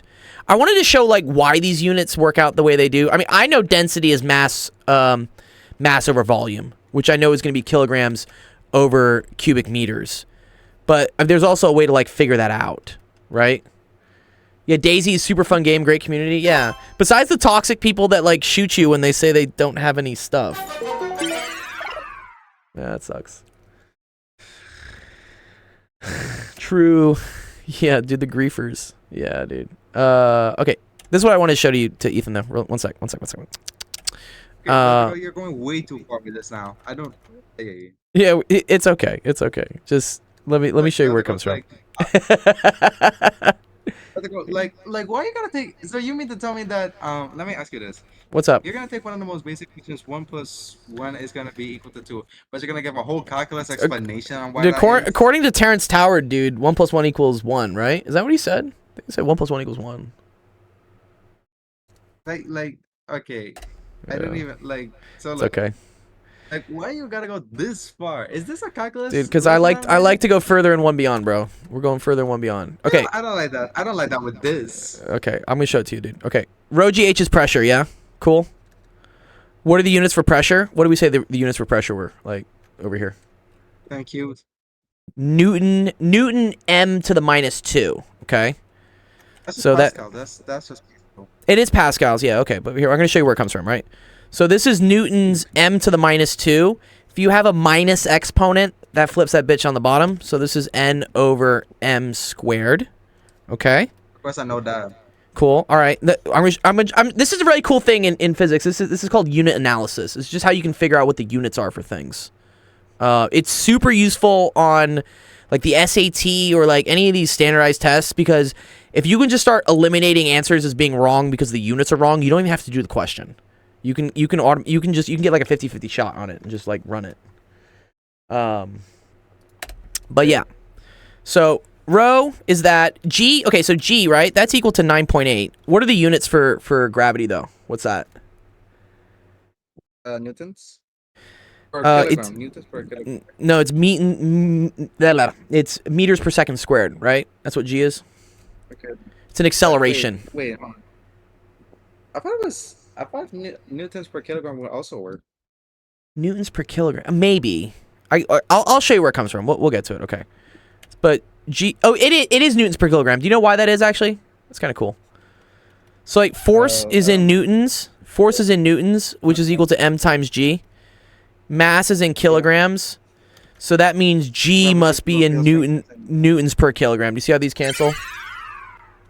That's how we get newtons equals newtons. Yeah, that's cool. All right, well that works too. But let's do it this way, because I see like meters, right? You're right. The per second squared is gonna mess us up. Ugh, I don't want to do that then. Yeah, okay. Let's do newtons per kilos. Yeah, let's do newtons per kilogram. Okay. And then what is H measured in? Well, just meters. Meters. Good. Okay, cool. All right, so rho is some mystery unit we don't know yet. I know what it is, but I'll show you why it is. And that's times a newton per kilogram times a meter, and that has to equal a newton meter squared. Yeah, you like the sounds? The sounds are fun. That's dope. All right, solving for this, right? We can take this and put it underneath. So this is going to become what, Ethan? If I divide both sides by m. Good, meters cubed. Oh. Yes, nice, good. Wait, I said millimeters. No, just meters cubed. It's meters cubed. Because we just divide by another m. Okay. Okay, cool. All right, and then we divided by an m, so this become meters cubed, and then we want to like get rid of this too. All right, yeah, good to see you, Femvox. Let me know if you guys need help with the E&M stuff. I know y'all are doing a course with Dawn and things. If I should hop in on your streams actually and just help out with E&M because I do love E&M. It's great. Yeah. Wait, what is E&M? Electrostatics and magnetism, electrodynamics and magnetism, electrodynamics and magnetism. It's a physics concept. Okay. It has to do with like moving charges and magnetic fields. It's cool stuff. Okay then. Okay. Yeah, no, yeah, for sure. Yeah. I mean, if you're having like questions about stuff, yeah, come by and like let me just go over E&M. I might actually take a break streaming in the next week or two just because it's summer and not many people have questions. But maybe I'll actually move that over to just helping you out with E&M because I do love E&M. E&M is cool. Okay. All right. Kilograms are next week. Okay, I'll keep streaming for you, dude. Don't worry. I got Did you. you just Okay. say kilograms are next week? No, final exams are next week. Yeah. You said kilograms. Yeah, okay. All right, so kilograms now goes on the top, right? Because anything on the bottom, we're going to just put here on the top. And then newtons here is gonna come on the bottom or down over here. Cool? Yeah, equity, yeah. Just ask me a question. You're good. Okay, so now look what happens, right? Rho, Yeah, the ends cancel out. the ends cancel out, Will yeah. cancel out. Ends cancel out. And so you're just left with kilograms per meters cubed, right? Which is exactly what we wanted Yeah, I already- over here. Yeah, Yeah? I already know that. I already know. Well, now you know Always. why. Now you know why, yeah? Cool. Well, Good? I don't even need to know why. I already forgot everything. Well, well, whatever. So see, I'm good saying job. basically what you're saying is just useless. It's not useless. You're always learning new things. Not But then useless. that isn't no thing for me to learn. Well, listen to me. Well, I don't mean to be rude, but You're what I'm okay. trying What's to up? say is that What's up? I'm just trying to learn about that because that's something that I'm not really familiar with. Okay. Well, are you familiar with it now? Well, Does it wait, make sense wait. now? No, it does not. I can't even remember some stuff. No. I do not even know there's another professor online that help with that. Also, don't worry. I mean, like, the more times you see something, the more it'll eventually make sense. Don't worry if it doesn't exactly make sense right now. Like, it'll Alright, but wait, okay. it'll Look, vibe after can some I see the time. working that you? Can I see the working that you did? You want? Yeah, the work I did Um, for this one. Okay. Yeah. want So, all so- this? so it's like, well. Okay, hold on. Zoom back in really quick.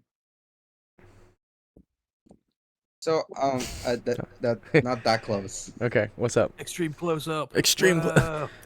Enhance. Okay. So What's up? What do they mean by? Okay, for the second one, what do they mean by explain use the? I don't even understand that question. That Explain doesn't the make intercept of the grammatical- pressure axis. Yeah. So again, Tell me that. okay, so remember this graph, right? Pressure versus height. Yes. The intercept, y-intercept, right, which is where it hits the y-axis, that's where the height was equal to 0, okay? And when the height is equal to Wait. 0, right, that means you're at surface level. You're at sea level, right? If this is like height. So that is what's called atmospheric pressure. Because anything underneath, right, is now atmospheric pressure plus the pressure of all this water above you that it's just like crushing you. Okay, actually, Yeah? look, I know I was a little hypocrite here. I don't know if I'm being like you. You're good, but Lightning. I heard about something called total pressure, where it's equal to atmospheric pressure plus the pressure in fluid, which was like rho g. Yes. Newton. Yeah, no, exactly. And that's what happened here. Do you see here how, for instance, the equation for our pressure, where the fuck did I put it? Man, did I delete it Left side? already? It's- Don't tell me you did that. No, it's okay. It's this. Okay. So pressure, right, was equal to mh plus p1, right? And then we figured out that m was equal to rho g, right? that make Wait, sense? Wait, you have rho g h plus p1. Yes. So Okay. rho gh, right? This is the pressure from the fluid, right? And then this is the pressure from the atmosphere.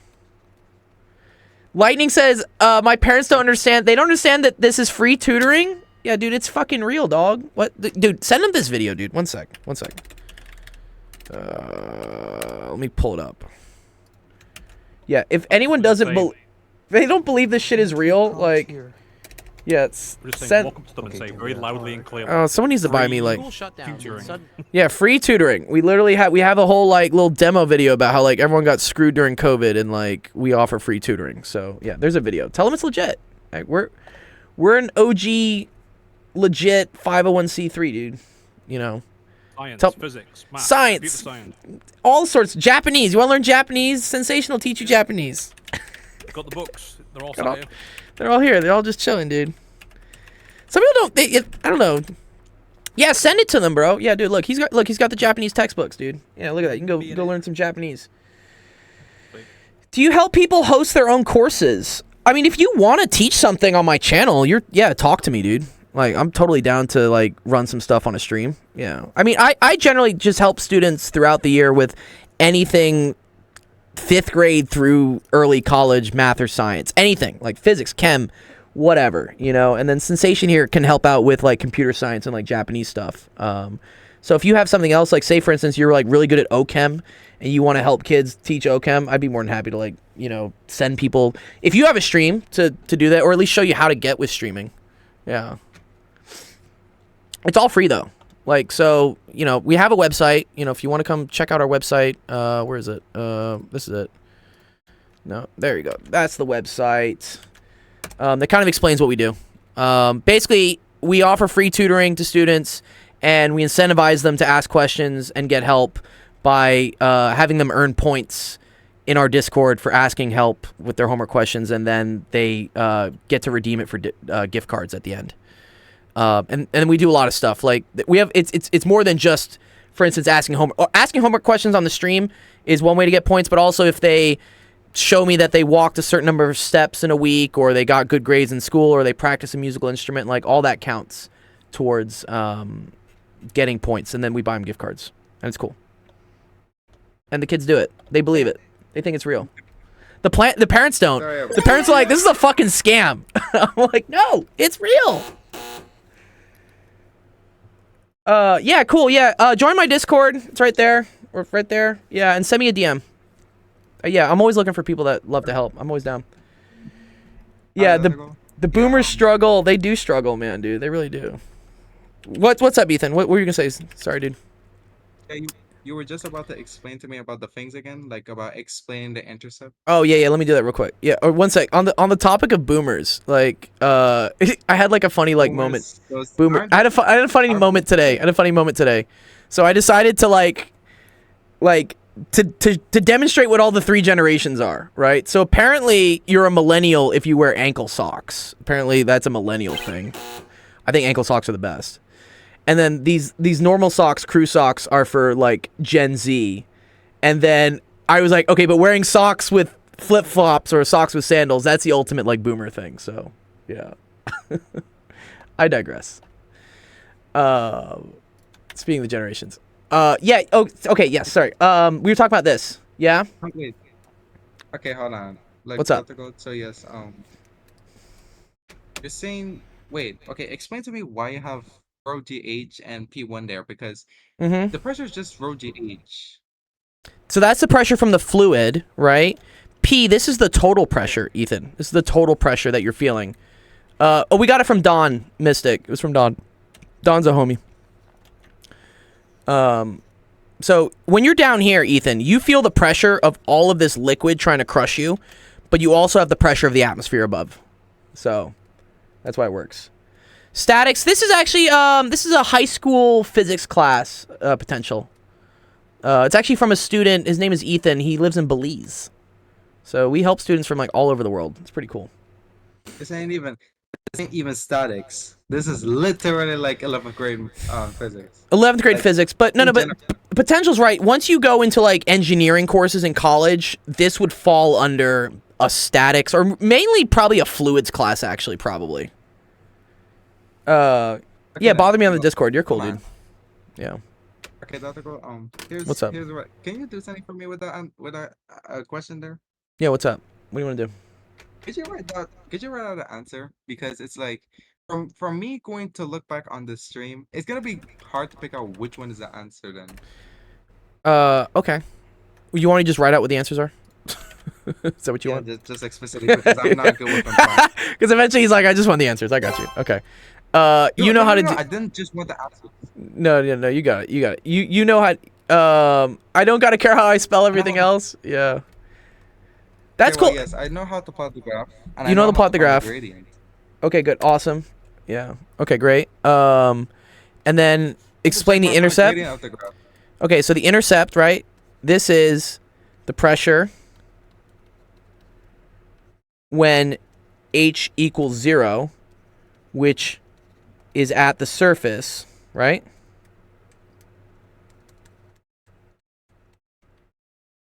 So P total is just Or equal just to total pressure, just total pressure. whatever. It's just atmospheric. Cool? Shh, So when Eclipse Proton. so to explain this, pressure is when the height. Wait, hold on. How do I say it? The pressure is when the height is 0, right?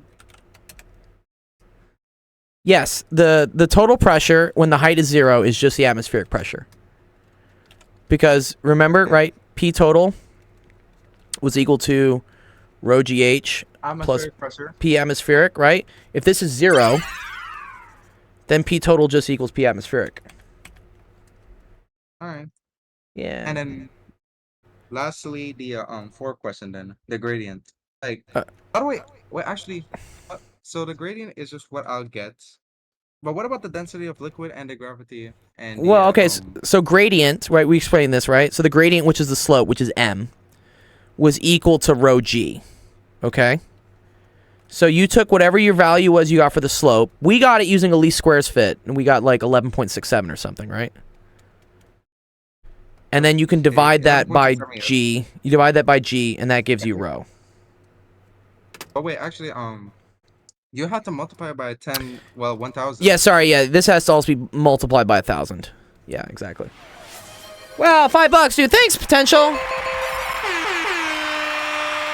Appreciate it, dude. High_potential just donated $5 to actually. Nice. Look at that. We got a donation sensation, dude. Look at that. You started a trend, dude. Nice. That is never a good thing whenever I start. No, you're the best thing. What was sensation? You said the one thing I'm really good at is being an example for what people shouldn't be. Exactly, yeah. It's still a benefit, dude. It's still a benefit. Yeah. Don't be me. Don't be me. Ugh. All right. Just a ball of rage in a cage. What were you got saying again? So yeah, sorry. This is times 1,000. Oh, so here was a cool thing. We got 1167 for this, right? Isn't that what we got? Right? 11.67. Well, yeah, Yeah, yeah. Multiply by So, 1,000. do you know what the density of water is supposed to be? Okay, this is terrible. Where's the actual answer? Like, okay, here it is. It's supposed to be 997. Okay. So this is telling us this. Yeah, this is telling us. You're right, Lightning. The density is 1 gram per milliliter, but in kilograms per meters cubed, it's 1,000 basically. Yeah. Basically 1,000. I know. Yeah, Mystic. I'll do yours. Yeah, cool. I got you. I'll do you, Mystic. I'll do yours, Mystic. So this is heavier than water, right? This means it has to be seawater, right? So let's look at the density of like seawater. Oh, seawater is not that much more dense either. Okay. So I don't know. Okay, This 1167 is a lot. I don't know what this is. I don't know. Salt Maybe- is not Wait, that dense. Yeah, salt is not that dense. Yeah, well, salt water's not that dense. I think probably ExxonMobil like dumped a bunch of fucking oil in the ocean and like. No. That's probably what this water is. So you should not go to the surface. Don't get So cancer. basically, to Yeah, what's find up? the hold on, could you go back? I was just Yeah. looking at that. You're good. Go for it. So you were saying to find or obtain the value of the density of the liquid, you have to show that thing there. Yeah. You got to show that you took the slope here, 11.67. You multiplied it by 1,000, and you divided by 9.8, which is just 10. Wait, actually, why did you multiply it by 1,000 or 10 Uh, or 10 cube? because of this, because your pressure was given in 10 to the thirds newtons. This Okay, so all if- of these if I- technically have another 3 zeros on them. What's up, Mystic? I see you, dude. Yeah, I will do your question next. Just give me a second. Just ending this one real quick. I see you, bro. Does that make sense, Ethan? Cool. Okay, yeah. Yeah, good. Awesome. Yeah, gravy. Great. Cool. I think Sweet. so. Awesome. It doesn't Yeah. go- okay, let me tell you what. That's dope. Okay. What do you want to tell me real quick before I do Mystics? Basically, what I think I should do is that I'll do the graph just for practice, and then I'll send you to see if that's okay. All right? Yeah, send it to me.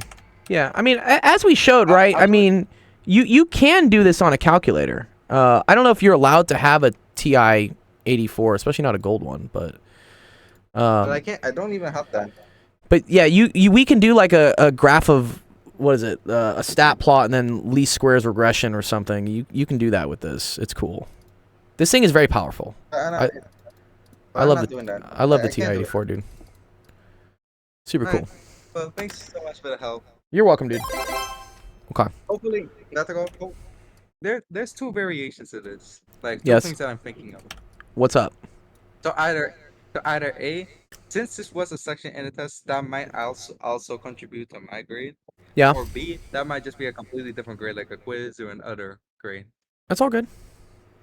It's all good. Also, you know, my academics, I'm not doing too bad. I'm actually glad. still getting through with the I'm same glad, dude. with the same results. I'm glad. Yeah, just trust Or the even- process, dude. you Keep know- persevering, dude. You'll make it to the top eventually. And you know, my math, you know, about my math score, Uh-huh. it's actually at 93 right now.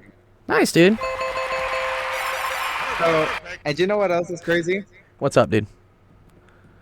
That it's that on Thursday for me, I'm going to get a math test. Yeah. It's going to be based on factorization. Ooh, factoring. That's something else that I also learned from noise. Yeah, and probably what, completing the square or something, yeah? What comes? Well, no, I should have learned that, but we're not going to learn that. Something Okay. else. Okay. Well, you know, You know always what it you I don't know, what is it? What is it?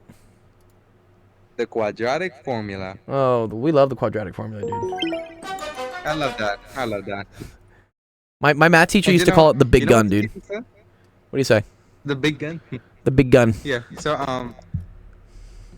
So basically, it's going to be based on those two topics, and Okay. if I can somehow manage to get 100, the teacher also has a bonus question, and if I get full points on that, Nice. she will import those extra points into for my lowest grade. Oh, cool. So it's like a buffer on your lower test grades. That's cool. That's actually a nice strategy for teachers to do. Well, I only have 90s and 100s for my tests. That's good, dude. But just if I can somehow get 100 and the 5 points, then I might just be able to be on borderline edge for an A plus. Good, dude. A pluses are dope. I'm sick, dude. That's dope. Okay. Well, I never I'll see you forget the later. D I'll do- missing. I will. You're good, Ethan. I will make sure that I do the graph and I'll send Yeah. it to you. Yeah, send it to me. I'll check it over. You're good, dude. Cool. Later. Peace. Okay, what's up, Mystic? Oh, these exponent rules? These are super fun. I think I get it. Okay, Mystic. Well, if you think you got it, let's make it harder. I love making things harder. Okay, here we go. Let's say we have let's say we do this. One second. Let me put this down a little bit. Let's say we have 5a to the second, b to the third, over c to the fourth, all to the fifth. Or not to the fifth. Let's say to the third. What would this be? How would we simplify this? This is a good exponent rule question. See, that would be mean. That would be mean. He's like, that would be just fucking mean.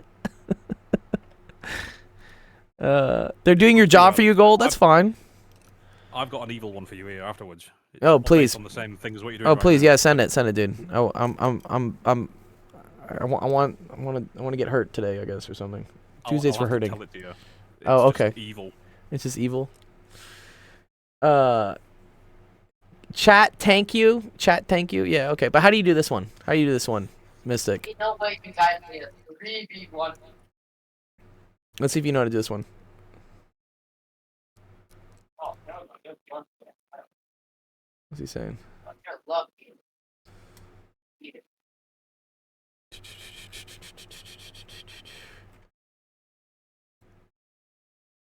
Whenever he finishes my question, cooked without him, my test is tomorrow. What's your question? What question mode did you have? What was your question? It's just like a whole packet. I sent it in the other channel. Okay, one sec. What channel did you send it in? Maybe I did not send it. Well, I'll send it again. Yeah, send it again so I can see it. Yeah, put it in help Just screen don't- box and get to it. I don't know why it's a Word doc. If you want screenshots, I can send that to you. No, it's cool. Just pull the doc. I'll pull it in. Mystic says, Gold, do I still get a point? You'll get a point if you can do this one. Can you do this one, Mystic?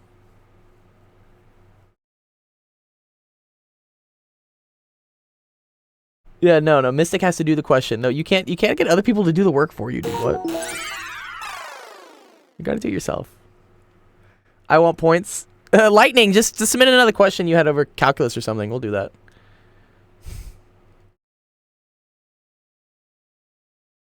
Yeah. Yeah, give us another 15a to the power of 6. Okay, so he's close here, right? So good. Yeah, you know the 3 goes to this. So that's a to the 6th, b to the 9th, c to the power of 12. This is the one thing you messed up on. One little thing. This 3 going to the 5 is not 15. Yeah. So yeah, he's right. So this goes to the 3rd, this goes to the 3rd, this also goes to the 3rd. 125. Yeah, okay, all good. All right, nice, good. All right, cool. You got it, great, good job. Nice.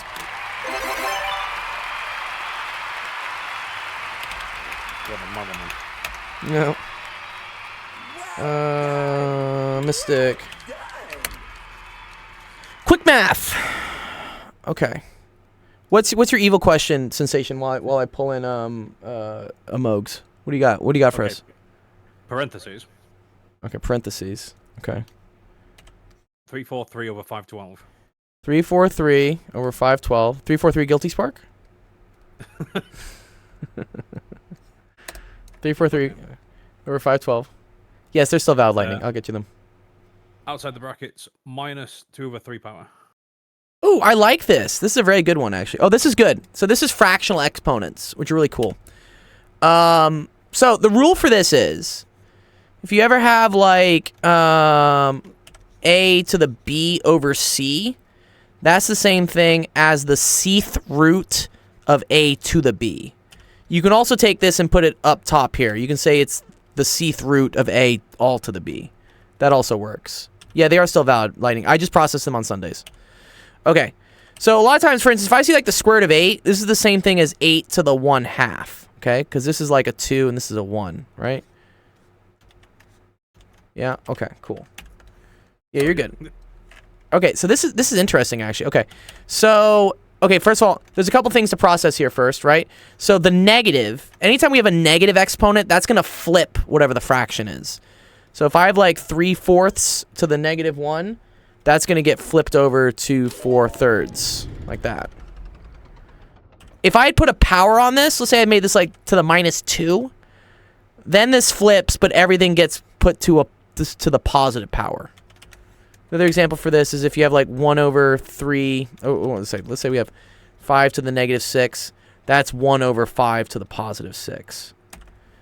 Good to know. Okay, so with this negative here, I'm going to flip this thing first. So I'm going to say this is 512 over 343 to the 2/3. Okay, cool. And then I'm going to put this into this form to try to see if something like nice happens, okay? So that's the same thing as the 3rd root of 512 over 343 all squared. Okay, now this would suck. I don't really want to do this number squared because I don't know. Exactly, I don't have to. Yeah, I could just give up. Yeah, let's just stop doing the question at this point. No, right? no. 343 is 7, and then 512 is 6. Now watch. Yeah, Or no, not 6. So no, here's what happens. So the trick here is that instead of squaring and then cube rooting, you can cube root and then square. It's the same. The reason for this is, okay, a to the b to the c, right? is the same thing as a to the b times c, which is the same as a to the c times b, right? This is I forget what they call this, associative property or something. And if I were to like re-expand this out, that becomes a to the c all to the b. So you can flip the order of like what you do first here if you're doing power to a power. So instead of doing, let's just call this number x, for instance. Instead of doing x to the 1/3 to the second, you could also do x to the second to the 1/3. This one, to the 1/3, sorry. This one sucks. I don't want to square it. Yeah, thank you. Yeah, sorry. Jeff's correct. It's technically this. Yeah, don't shoot me, math people. Yeah, okay. There you go, sorry. Good old Jeff. Good old Jeffy. Yeah, sorry. A to the B, and then if B's going to the C, yeah, that is different technically. But I don't think kids ever do that in math classes, right? Yeah, no. Yeah, thank you. Yeah, okay. All right. So yeah, the cube root, right? We can do that first, and I think you were right there. So yeah, 343 is 7 cubed, right? Is that what that is? Yeah. That's a weird one to know, honestly. And wait, is 8 cubed equal to 512? Pretty much, I think. Oh, damn. Okay, cool. Yeah, because 8 squared is 64, and then 64 times 8 is like 480 plus another... okay, yeah, cool. Yeah. All right, yeah. So this is the same thing as the cubed root of 8 cubed over 7 cubed, all squared, right? The cube root on the cubed is going to cancel it out, so that goes away. Goodbye. And then we just have 8/7 squared, which is just going to equal 64 over 49, and you're done. That's dope. That was kind of a tough one, Sensation, but, you know, it looks tough. It was the last one. It was the last one? It's always the last ones that are just mental. Yeah. Vulgar fraction. That is a vulgar fraction. 8/7? Yeah, 64 over 49. Yeah, what the fuck? What's up, Albatross? I don't think I've seen Albatross in a while, dude. Albatross, you yeah, I remember you from earlier streams. Hi. Okay. Let's see. Where did you send? Oh, you sent it in the chat here. Wait, where'd you send it? Where'd you send this Word doc, dog? Amog. Oh, you sent it there. Okay, I see you, dude. Okay, one sec. Okay, let's open this. Dude, it was like blocking content, dude. What the fuck? Okay, which one do you need help with? Can you just pick like the hardest one? or a couple of the hardest ones? Oh, you gotta come back up the stage? Oh, there you go. Which one do you need help with, Amog? Pick like one or two like hard ones. If we do 13, 15 as the first page. Okay, cool. Yeah, let's do it. All right, let me pull it in. Oh, this is, they call this like the negative space for like probability. Yeah, this is cool. All right, go away, Olaf. All right. Of the 35 students in Miss Rosalind's 6th period math class, there are 17 who take AP Bio, 20 who take AP Comp Sci, and 3 who take both. If a student is chosen at random, find the probability that the student is in Bio if it is known that they are not in Comp Sci. Ooh. Ha! Okay. Is this conditional probability? Or is this Bayes' law? What is this? Jeff probably knows. It's conditional. It's conditional? Okay. So, is this your brother playing Fortnite, dude, in the background, dog? He's playing Roblox. I can't. He's loud with it.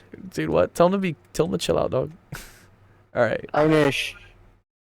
He can't hear me. The lost right. cause. Wait, how can you hear him? But because he has his headphones on. Yeah. Oh, okay.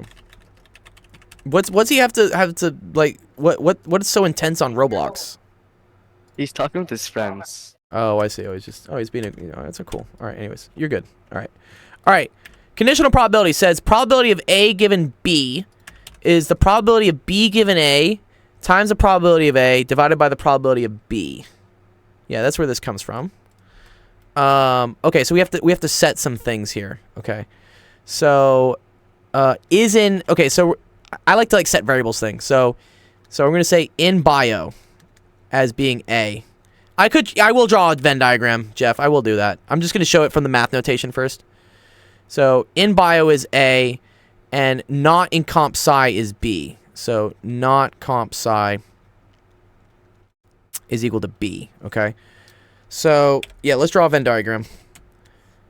So, of the 35 students, here, let's call this bio. Let's call this comp sci. So we have 3 that take both. There are 17 who take IB bio. Okay, so this must be 14, right? And there are 20 who take comp sci, so this must be 17. And then the ones that don't take anything, right? So wait, 14. So 34. Oh, so there's one person who's not taking shit. I got one that Yeah. Okay, It's like cool. a sand- Okay. So, probability that someone is in bio, that's going to be 14 plus 3 over 35. Okay, so probability of A is going to equal to 17 over 35. Right? Probability that they're not in computer science. Okay, so not computer science is just this person and this person. So that's 15 over 35. Right? Does that make sense so far, Moog? Yeah? Yeah. Okay, cool. Okay. And then the probability of B given A. Okay. So the probability that they're not in computer science, given that they're in bio. Oh, okay, that's cool. Yeah. Okay, so yes, right, yeah. So probability that they are not in computer science. So that would be this person and this person. Given that they are not in... Sorry, what was it? Ugh. So this is... I gotta write these out sometimes. So not CS given in bio. So if they're in bio, that's a total of 17 people though, right? So Isn't it not CS? So wouldn't it so just be I- purely 15? So I think it's 14 over 17. Wait, I have it wrong. Oh, I'm using the formula here. I'm using probability of B given A, right? So given that they're in bio, right? Yeah. Which is 17 people. 17 people are in bio, okay? If you're not in CS, that's only 14 out of the 17. Yeah. I could compute it directly. Yeah, exactly. Yeah. I just want to show the formula first. So because you won't always get like nice situations here. Sometimes they're literally just going to give you the probabilities and you got to figure it out. So, okay, this is equal to 14 over 17 times 17 over 35. You'll see some things cancel here, which is nice. All over 15 over 35. Okay. So this goes away. And then I have 14 over 35 over 15 over 35, right? Which is just going to be 14 over 15. Do you see that, Amog? Yeah, I did. Okay, but yeah, let's do it the way of just being smart using the Venn diagram. Okay, so we wanted to say find the probability that the student is in bio given that they are not in computer science. Oh, okay. So then that's this, right? So if they're not, given that they're not in computer science, that means you're either these people or you're this schmuck who doesn't want to do anything. So the probability that you're in bio, sensations like me, is 14 out of the total 15. Which, yeah, you get the same answer there. That's kind of cool. Ain't no way this guy. Ah, okay. Ain't no way this guy. Okay.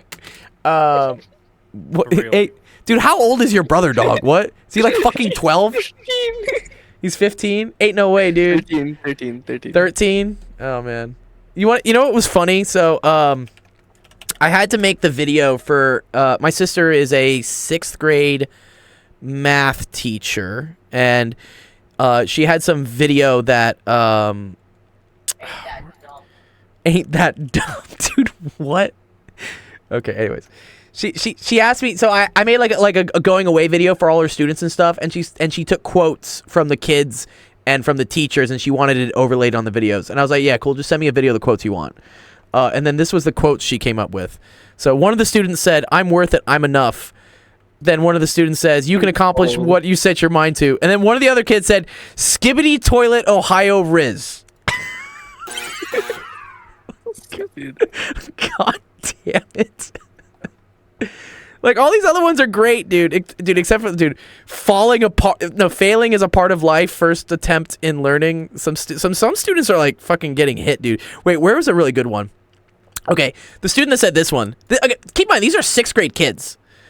This person said, if someone is stupid enough to walk away from you, be smart enough to let them go. I was like, dude, what? Oh my god, dude. What are these 6th grade kids going through, dude? Dude, my 6th grade quote was like, I like Legos. Or like, ice cream tastes good. Not like something. We have 2 ends of the spectrum here, right? I got like some kid who has, I don't know, watched way too much whatever, and then someone who's gotten their heart broken. Like, it's pretty intense. It was definitely number 6. It was definitely number 6 that broke his heart. Dude, yeah, the person that said you're short. 100%. Like, what? Why is that also a quote? You're short? God damn it. Oh, man. Okay, yeah, you needed help with what was the other one? 15. Okay, 15, let's do it. Oh, it has Halo. We got Halo in here, dude. Oh, yeah, my teacher plays games. I play games. I still haven't played the new season of Fortnite. I need to play it. Apparently it's cool or something. You're either gonna find it really boring or really fun. What? Because it's just Depends. like You like battle drinking and royale with. Do I like drinking and driving? I can't answer that. Do you like driving? I like driving. Yeah, driving's good. Yeah, driving's Yeah, great. you like yeah. it then. Okay, cool. But I'm gonna be mad if it turns into like just a twisted metal version of the game. What are you showing to us? What do we got here? Sensation. Oh, games. Yes, yes. records. Sensation Oh. likes the game. Sensation has a collection of like 1,000 video games or something, all old school consoles and those are stuff. Those are not books. Those are video games. Yeah, look, he's got all the consoles on the top and stuff. Yeah. Yeah. Video games. I've got loads of books, but yeah, they're all Lots video of games. lots of video games, dude. Wait, this got kind of cut off here. Amog. What does it say? It says 1 and then it says blank. In a group of 50 gamers. No, how many girls? 28 are- Yeah, I get that. oh, how 28 many are boys. girls? 16 girls do not play Halo. 16 girls do not play Halo. What about the she thems though, dude? What about those? Like this don't isn't exist. fair, dude. Yeah. Okay. All right. 50 gamers. Okay, so let's do that. Let's make a this is all Venn diagrams is all this stuff is, right? Okay. If you call yourself non-binary, then you just create another binary. Checkmate. Checkmate. Oh, that is funny. Yeah. Yeah, I was there's like, yeah, non-binary. Yeah, it's binary not yeah, it's another binary system. Some of these students are doomed. I agree, Equity. Yeah, I know. Okay. Okay, so okay, in a group of 50 gamers, 28 are boys and wait, 28 are boys and 24 gamers play Halo. If 16 girls, find the probability that a randomly chosen player is a boy given that they play. Oh my god, this is hurting my brain, dude. Ugh. Okay.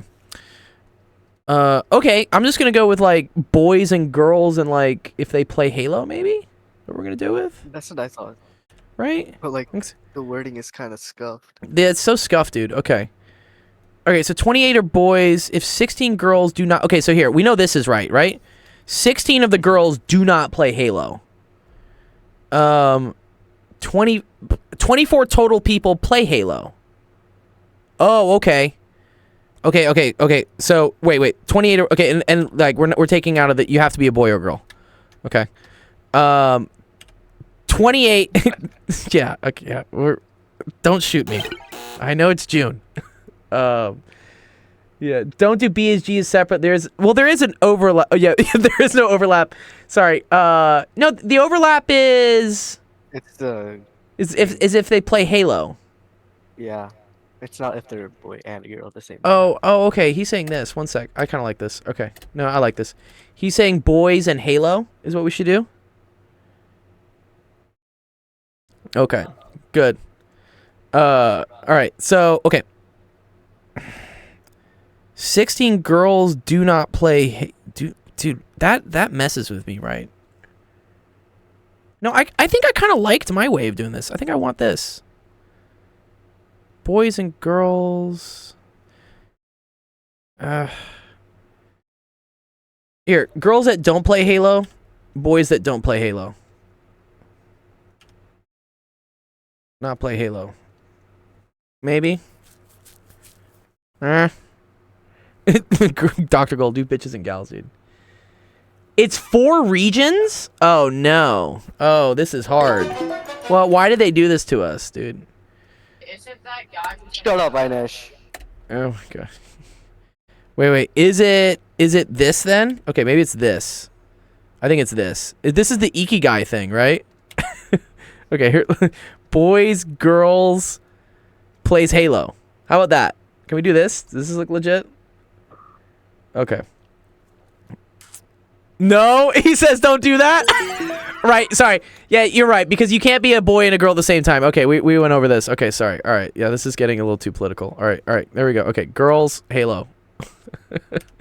Boys, Halo. Thank you. Okay. What a weird question. Okay. 28 are boys. 24. Okay, I don't know about that, though. 16 girls do not play Halo. Okay, 16. What if we just did it mathematically first? Without the We Venn could. diagram? Yeah, I want to see if it. I want to see if it works here. Okay, 16 girls do not play Halo. But then this total has to be 24. Right? No. Okay, this is really okay. Yeah, we'll just use variables. I was thinking we could do a Venn diagram, but yeah, you're right. This is scuffed. Okay. All right. U is equal. Well, let's take Jeff's advice here. Thank you, Jeff, for giving us guidance on this tough question. Okay. V is equal to boys and no Halo. Sad life, dude. No Halo, man. What? Halo's dope. X is equal to girls and Halo. I see why he's doing it this way. Yeah, okay. All right. What's up? What's up, Mo? No, I didn't read the question again properly. Every morning there's a Halo hanging from my girlfriend's. Is this a? I don't know this. What's this? Is this a pop culture reference? It's a song. Who's it by? Yes. Okay, I agree with this. Okay, U plus V plus X plus Y has to equals 50, right? Do we agree with this? Right, there has to be 50 total gamers, right? Okay, gamers. Right. So all of this has to add up to 50. 28 are boys. Okay. So U plus V, right? This has to be 28. Okay. chronic? Did you just say chronic? No, my brother said he's a runner. Oh, he's a runner? Okay. We got a runner. Okay. 24 gamers running play fast, Halo. isn't Okay. it? Oh, look at this. Look at this. Okay. So these people play Halo, right? So U plus X is equal to 24. 16 girls. Oh, sorry. This is no Halo. Oh, Sugar Ray. Oh, okay. I know Sugar Ray. Yeah, there we go. We're dating ourselves, dude. Like, I know we're at least from the 90s or the 80s at that point. And then, yeah, we know this. We've done it a couple times, Jeff. 16 girls do not play Halo. Okay, so Y is equal to 16. Okay, cool. Dude, why, bro? Great. Okay, what is the... I want to figure out all the fucking variables at this point, right? I can figure out... I know U plus V. I know U plus X, so I can figure out U. And then I know Y. If you figure It out is- you can get V and X pretty easily. Yeah. Okay, so we can do the elimination method here, right? Or no, I want to add. Yeah. No, I want to do elimination. Wait. And you could just do 2U plus V plus... No, never mind. No, yeah, that doesn't make it easy. Sorry, what do I want to do here? Because I know that V minus X is equal to 4, right? I can get that from here. If I subtract these two. V minus X is equal to 4. I don't know if this is solvable, dude. I have the answer case. Let me see what it said. No. I mean, I'll get it. Okay. Find the probability that a randomly chosen player is a boy given that they play Halo. Okay, so if they play Halo, that's 24, right? So we have to find the probability that there are... So this is going to be boys that play... So boys in Halo. So U. Right? Given that they play Halo, which we know is 24. 24 people play Halo. You just the probability that the person is a boy, given that they play Halo, we need you over 24. Yeah. 350 in dog years. We're getting views. Let's go. Yeah. What's up, Kiss Killer? Good to see you, dude. Oh, yes, dude. Yes. Oh, wow. Oh, he's got it, dude. Wow. Halo 2. Ooh, that's a classic, dude. I had it in like the shiny aluminum case. You know what I'm talking about? Oh, yeah, I've got one over there too. Yeah, that's the fun one. Yeah. He's like, I'm gonna go find it. He's like, off we go back. Okay, I need you divided by 24.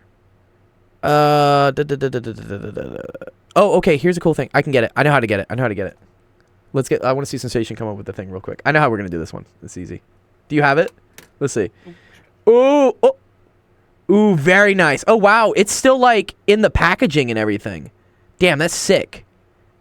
Oh yeah, I remember that. Yeah, because the case is like aluminum. It's super cool looking. Yeah, ooh, shiny case. Wow. This is a throwback. Halo 2, man. Wow. Yeah, that's dope. That's dope, dude. That's cool. That's dope. I like that, dude. Here, we'll get Master Chief to come out just for that. Yeah, come out, Master Chief. I've got my collection cracking. That's a great collection, dude. I'll just never be able to take it with me. U plus V plus... Okay. Yeah, I know how it works. Yeah, what? I know you probably put that in, what was it? Master Chief just dancing behind us. Okay, the way this works here, Amog, let me show you. If I add this, and I add this, and I add this, watch what happens. So U plus V plus U plus X plus Y, okay? See, I'm adding this one to this one to this one, Amog, okay? So that is 28. This is 24. This is 16. Okay. That's equal to 2U plus V plus X plus Y, right? Yeah. Do you agree with that? Like I combine the twos, right? Mm-hmm. Which is equal to 24 plus 16, which is 40. 40 plus 28 is 60. 68. Okay, good. Okay, now U plus V plus X plus Y was equal to what? 50. 50. Okay. So watch what happens when I subtract these two. See how this all goes away? Oh. Single U, and I get that U is equal to 18. That's actually very cool. Okay. Hold on, can you like zoom out my screenshot of this? No, I'll send it to you. I'll send you the fucking image. You're good, dude. So 18 over 24, divided by 6, 3 over 8, and you're done. Wow, that was a hard one.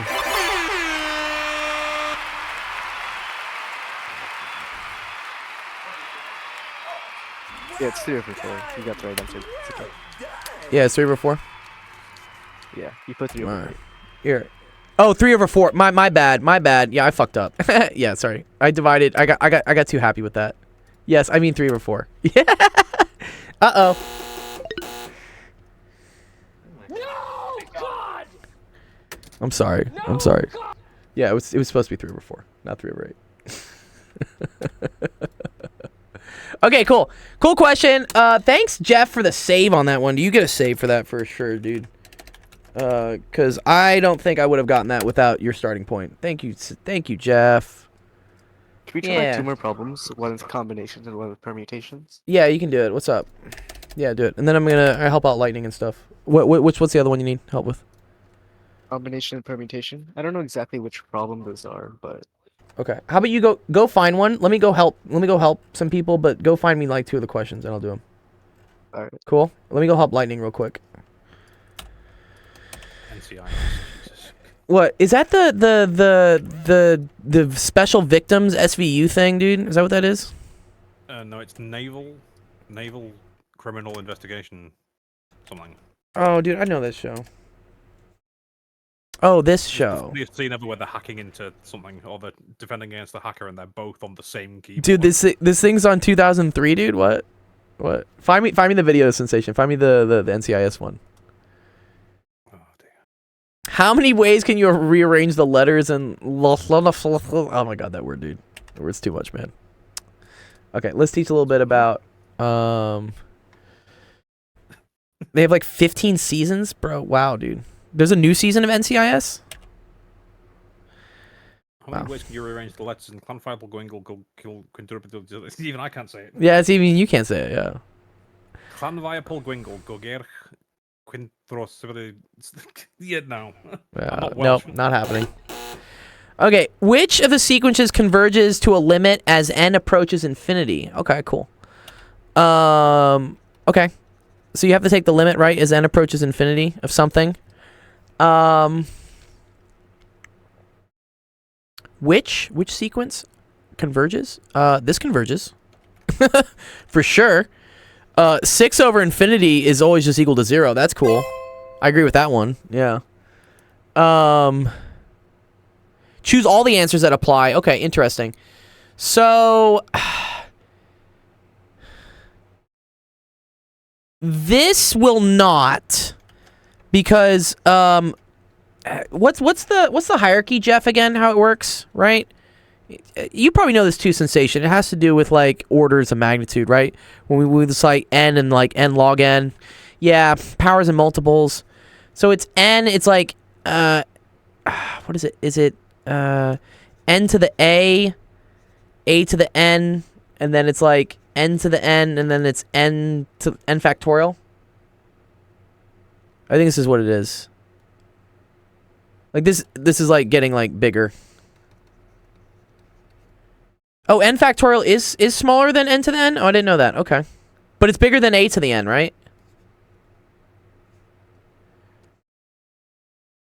It's computational time. It is similar to computational time. Yeah, because this is similar for like loops and stuff, right? Yeah. Sensation, and especially if you do like, and then I believe that log n, right, is smaller than n. Oh shit. Yeah. N Right. is a totality. N squared is then slightly less. Log of. No, log- so n- wait, hang on. No, n squared's up here. So n big O n log squared. n. Yeah, it's big O notation. So this is another thing in like computer science. It's actually pretty cool. So when you're writing code, there's a bunch of ways to analyze things, and how you write the code depends like how much time it takes for it to analyze. And it goes, yeah. There's like math things for it too. I want to see if they just have a summary of it. On Wikipedia. Yeah, here we go. These are the common ones. Here are the common ones, right? So you have O1, right? Then you have ON, O log n, O log n, O n log n, O n squared, and then O n factorial. Okay, so n factorial beats, but yes, n to the n probably beats out n factorial. Yeah. So this is cool. And for instance, they show some examples of this. So for instance, okay, here we go. Performing an FFT. That's a cool thing. Fastest possible comparison sort, and then there's heap sorts and merge sorts. It's all different algorithms in computer science for like moving numbers around and sorting things. Yeah, but this is how the computation time changes as n, the number of things you need to analyze changes. Yeah, that's cool. Anyways, I mean, back away from what we're doing, but if you want What's to up? know more about that, I would suggest watching CS50. CS50, what's that?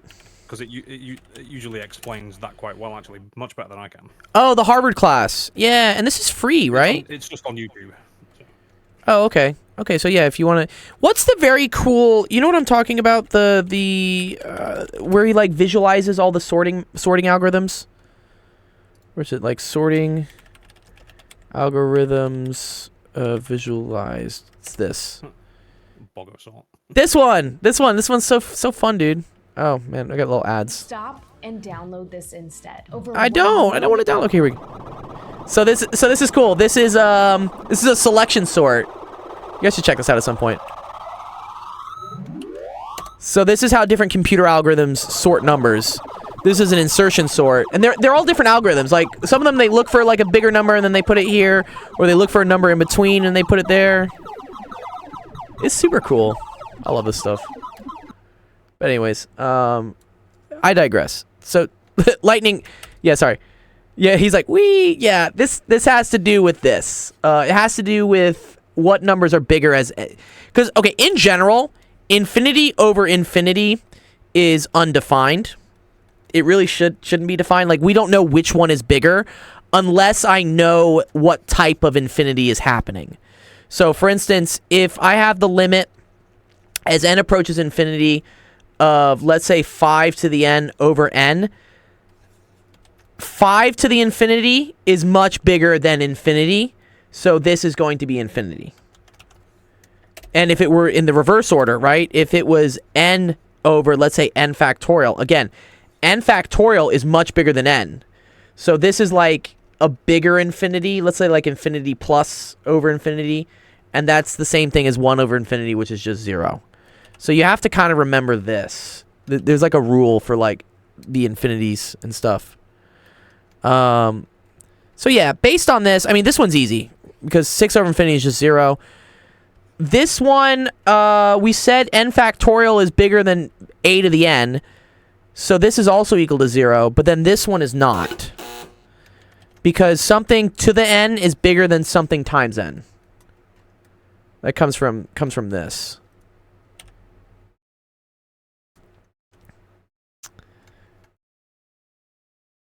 For B, he says top multiplies by 2, bottom multiplies by 2n plus 1.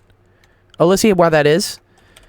Okay, so yeah, so we can actually, you can look at this as an example if you want. Okay, so let's say, for instance, we had like, I don't know, n goes to 5, right? Or let's make it simple, sorry. Let's make it n goes to 2. Or, I don't like 2, let's say 3. Okay. So that would have 2 to the 3. So if we had 2 to the n over 2n factorial, right? Okay. That ends up equaling 2 to the 3 over 6 factorial, okay? Which is the same thing as 2 times 2 times 2 3 times over 6 times 5 times 4 times 3 times 2 times 1, okay? So right off the bat, you can already see that, right? These three numbers, 6 times 5 times 4, is already bigger than 2 times 2 times 2. This is just bonus at that point. So this will always beat out this. Oh, divide adjacent terms, but yeah, that works too. Yeah, I guess so. B n plus 1. Oh, I see what you're doing. Oh, he was saying like go to the next term. Oh, that's very cool. Actually, I like that actually. So he's saying compare n plus 1 over n. Like compare the n plus 1 term to the term. So compare the next term to the first term. So the next term would be 2 to the n plus 1 over, was that 2n plus 1? Sorry, that's 2n plus 2 factorial. And then we'd be comparing that to 2 to the n over 2n plus 1 factorial. Okay, cool. Yeah, and the difference here, right? So 2 to the n plus 1 over 2 to the n is just 2, right? This divided by this. And then this divided by this. Actually, let me rewrite this so you guys can see this, right? Because this is confusing when you're dividing fractions. Fraction divided by fraction, flip the second, multiply. So this is the same as 2 to the n plus 1 over 2n plus 2 factorial times 2n plus 1 factorial over 2 to the n. Okay? And then this is cool. So this goes away, right?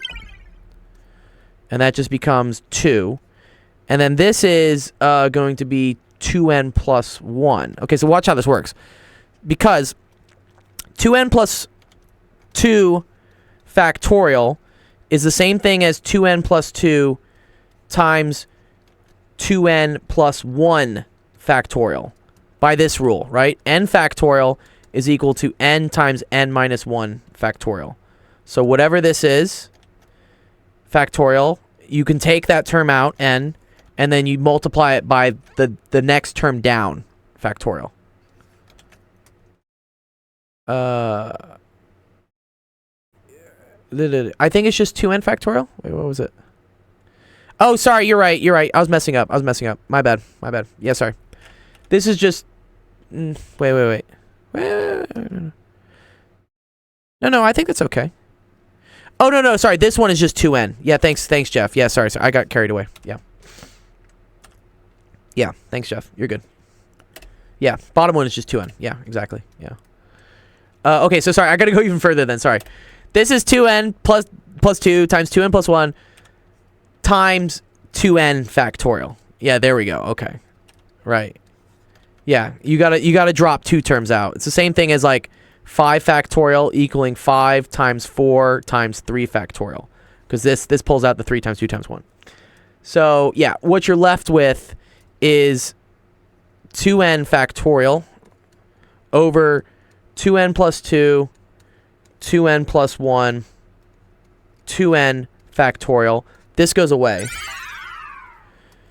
And yeah, it's just 1 over basically 2n plus 1 squared, approximately.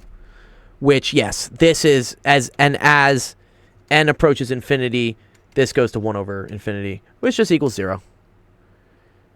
I have an extra 2 there? Okay, whatever. Yeah. Too many 2s. Yeah, it goes to 0. 2 to the n plus 1 over 2 to the n. Sorry. Yeah. Sorry. There's another. Yes, it decreases fast. Yes, there's an extra 2. Sorry, I forgot about this too. Yeah, I was so fascinated with this that honestly I didn't give a shit about this. I was like, no. I'm sorry. It's like my neglected stepchild or something. Yeah, my bad. Okay, does that make sense, Lightning? 2's in the numerator. Is it? No, wait, no. Oh, 2 is in the numerator. My bad. Jeff, you get another save for just all my errors there. We've been streaming for 3 hours. Yeah, my brain starts to becoming mush a little bit. Good, that makes sense, Lightning? Nice. Good job, dude. Congrats. Oh, that was a cool question. I like that one. Where's my clappy? There we go.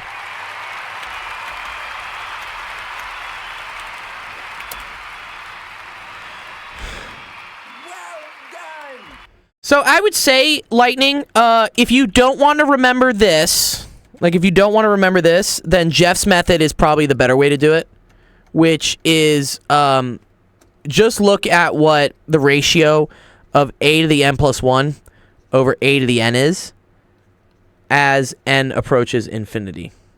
That's one way to do it. Unless it's really obvious. Like in this case, it's 6 over infinity, so that's just 0, and that goes away. If we were doing this one, for instance, right? And this is cool. This is the ratio test, which will come up later in series convergence. This is sequences converging. So this would be 5 to the n plus 1 over 50 n plus 1. And then divided by the nth term means you just flip it. Yeah, you flip it and then multiply it. So this would just be 50n. Sorry, that looks weird. Over 5 to the n, okay? This goes away. And I'm left with 250n over 50n plus 1, okay? Or 50n plus 50, right? Sorry. Or actually, no, let's just leave it, sorry. 250n over 50n plus 1. This cancels to become 5n over n plus 1. But 5n will always be bigger than n plus 1. Which, yes, this approaches 5. Yeah. Oh, wait, this wasn't... Wait. Wait, does this approach a limit then? Oh, so each... Okay, sorry, yeah, you're right. Yeah, sorry. Yeah, this needs to go to 0. This must equal 0 for convergence. Yeah, this is the ratio test, literally, right, Jeff? Isn't this the ratio test? Yeah. So each term, this says, so the ratio of the n plus 1 term to the n term is 5. So every next term is getting 5 times bigger than the first term. So this is like not good. Actually, so I think Jeff, I think this just needs to be less than 1 for convergence, right? Is that true, Jeff? Yeah, it just needs to be less than 1 for convergence. You need the ratio to be getting small. You need the numbers to be getting smaller, so the ratio needs to be less than 1. Okay, that means it's geometric. Okay, cool. In that case, the series converges too. Absolutely. I always forget like which one that is. Like absolute convergence and like I don't know, conditional convergence. Absolutely, yes. Okay, we'll just let's leave it at that. I forget that one too. Okay. Yes, A to the R. Okay, cool. Awesome. All right. I got to go teach another student pretty quick here. So unless there are any last minute questions, I'll end the stream off. But yeah, okay. Cool. I think that's it. All right, let's close out. All right, thank you everyone for coming to office hours, learning with us, asking questions. Hope you guys learned some stuff. I learned some stuff today. That's why I love doing this. To everyone who came over from Dawn's stream, welcome. If you ever have questions about math or science, we stream 3 times a week, free tutoring. Our schedule is 3 p.m. Pacific on Mondays, 4 p.m. Pacific on Tuesdays, and 5 p.m. Pacific on Wednesdays. So come on by, join our Discord. That's the best way for you to submit questions and get help with them. If you're a student and you want to like earn some gift cards in whatever, I don't care, Xbox, PlayStation, Steam, we give those out as well. You just have to participate in the cool little challenges we have in our Discord. So join that using the Discord link. It's not a scam. It's all real. I have the receipts. Yeah, so, but yeah, cool. All right. And yeah, if you have any questions, yeah, feel free to join Discord, send me a DM, or you can message me here on Twitch. But okay, let's see. Who are we going to go raid now? Let's go see. Let me go to my Twitch stream manager. Who is Pen Center streaming right now? He probably is, right? Isn't he? Looks like it. Is he? Yeah. Let's check Sensation. Do you see him? Yep, I see him. You see him? Okay. Cool. Nice. Yeah, there's oh, do you see, I see Danny. Do you see Pen Center? I don't see Pen Center. Oh, there's Pen Center. Okay, he's playing Majora's Mask. Okay, cool. Oh, but not math? Oh, he's playing video games. Oh, okay. Well, I like to stream. I like to raid people that are doing math. Who else is doing math? Danny's not doing math. Goblin Overmind, but he never talks to anyone. Oh, here we go. Tinker Tuesday. Oh, Science. Science is cool. Whatever. He's like they're build. Oh, he's doing a model build. Oh, that's cool. Okay. Yeah. Okay. All right. We're gonna go say hi to our buddies Science. They're doing they're really cool like biology PhD people, and they do a lot of fun stuff with math educational stuff on the streams. Our next stream will be tomorrow. That'll be 5 p.m. Pacific, 7 p.m. Central, 8 p.m. Eastern. Come on by, have some fun, enjoy the rest of your Tuesday. Hope you have a great week, and we will see you guys tomorrow. Cool? All right. Peace out, guys. Very dry elbows. All right. Good to see you, Sensation. Elbows, she said, Kuro. Yeah. Peace. And what did she do?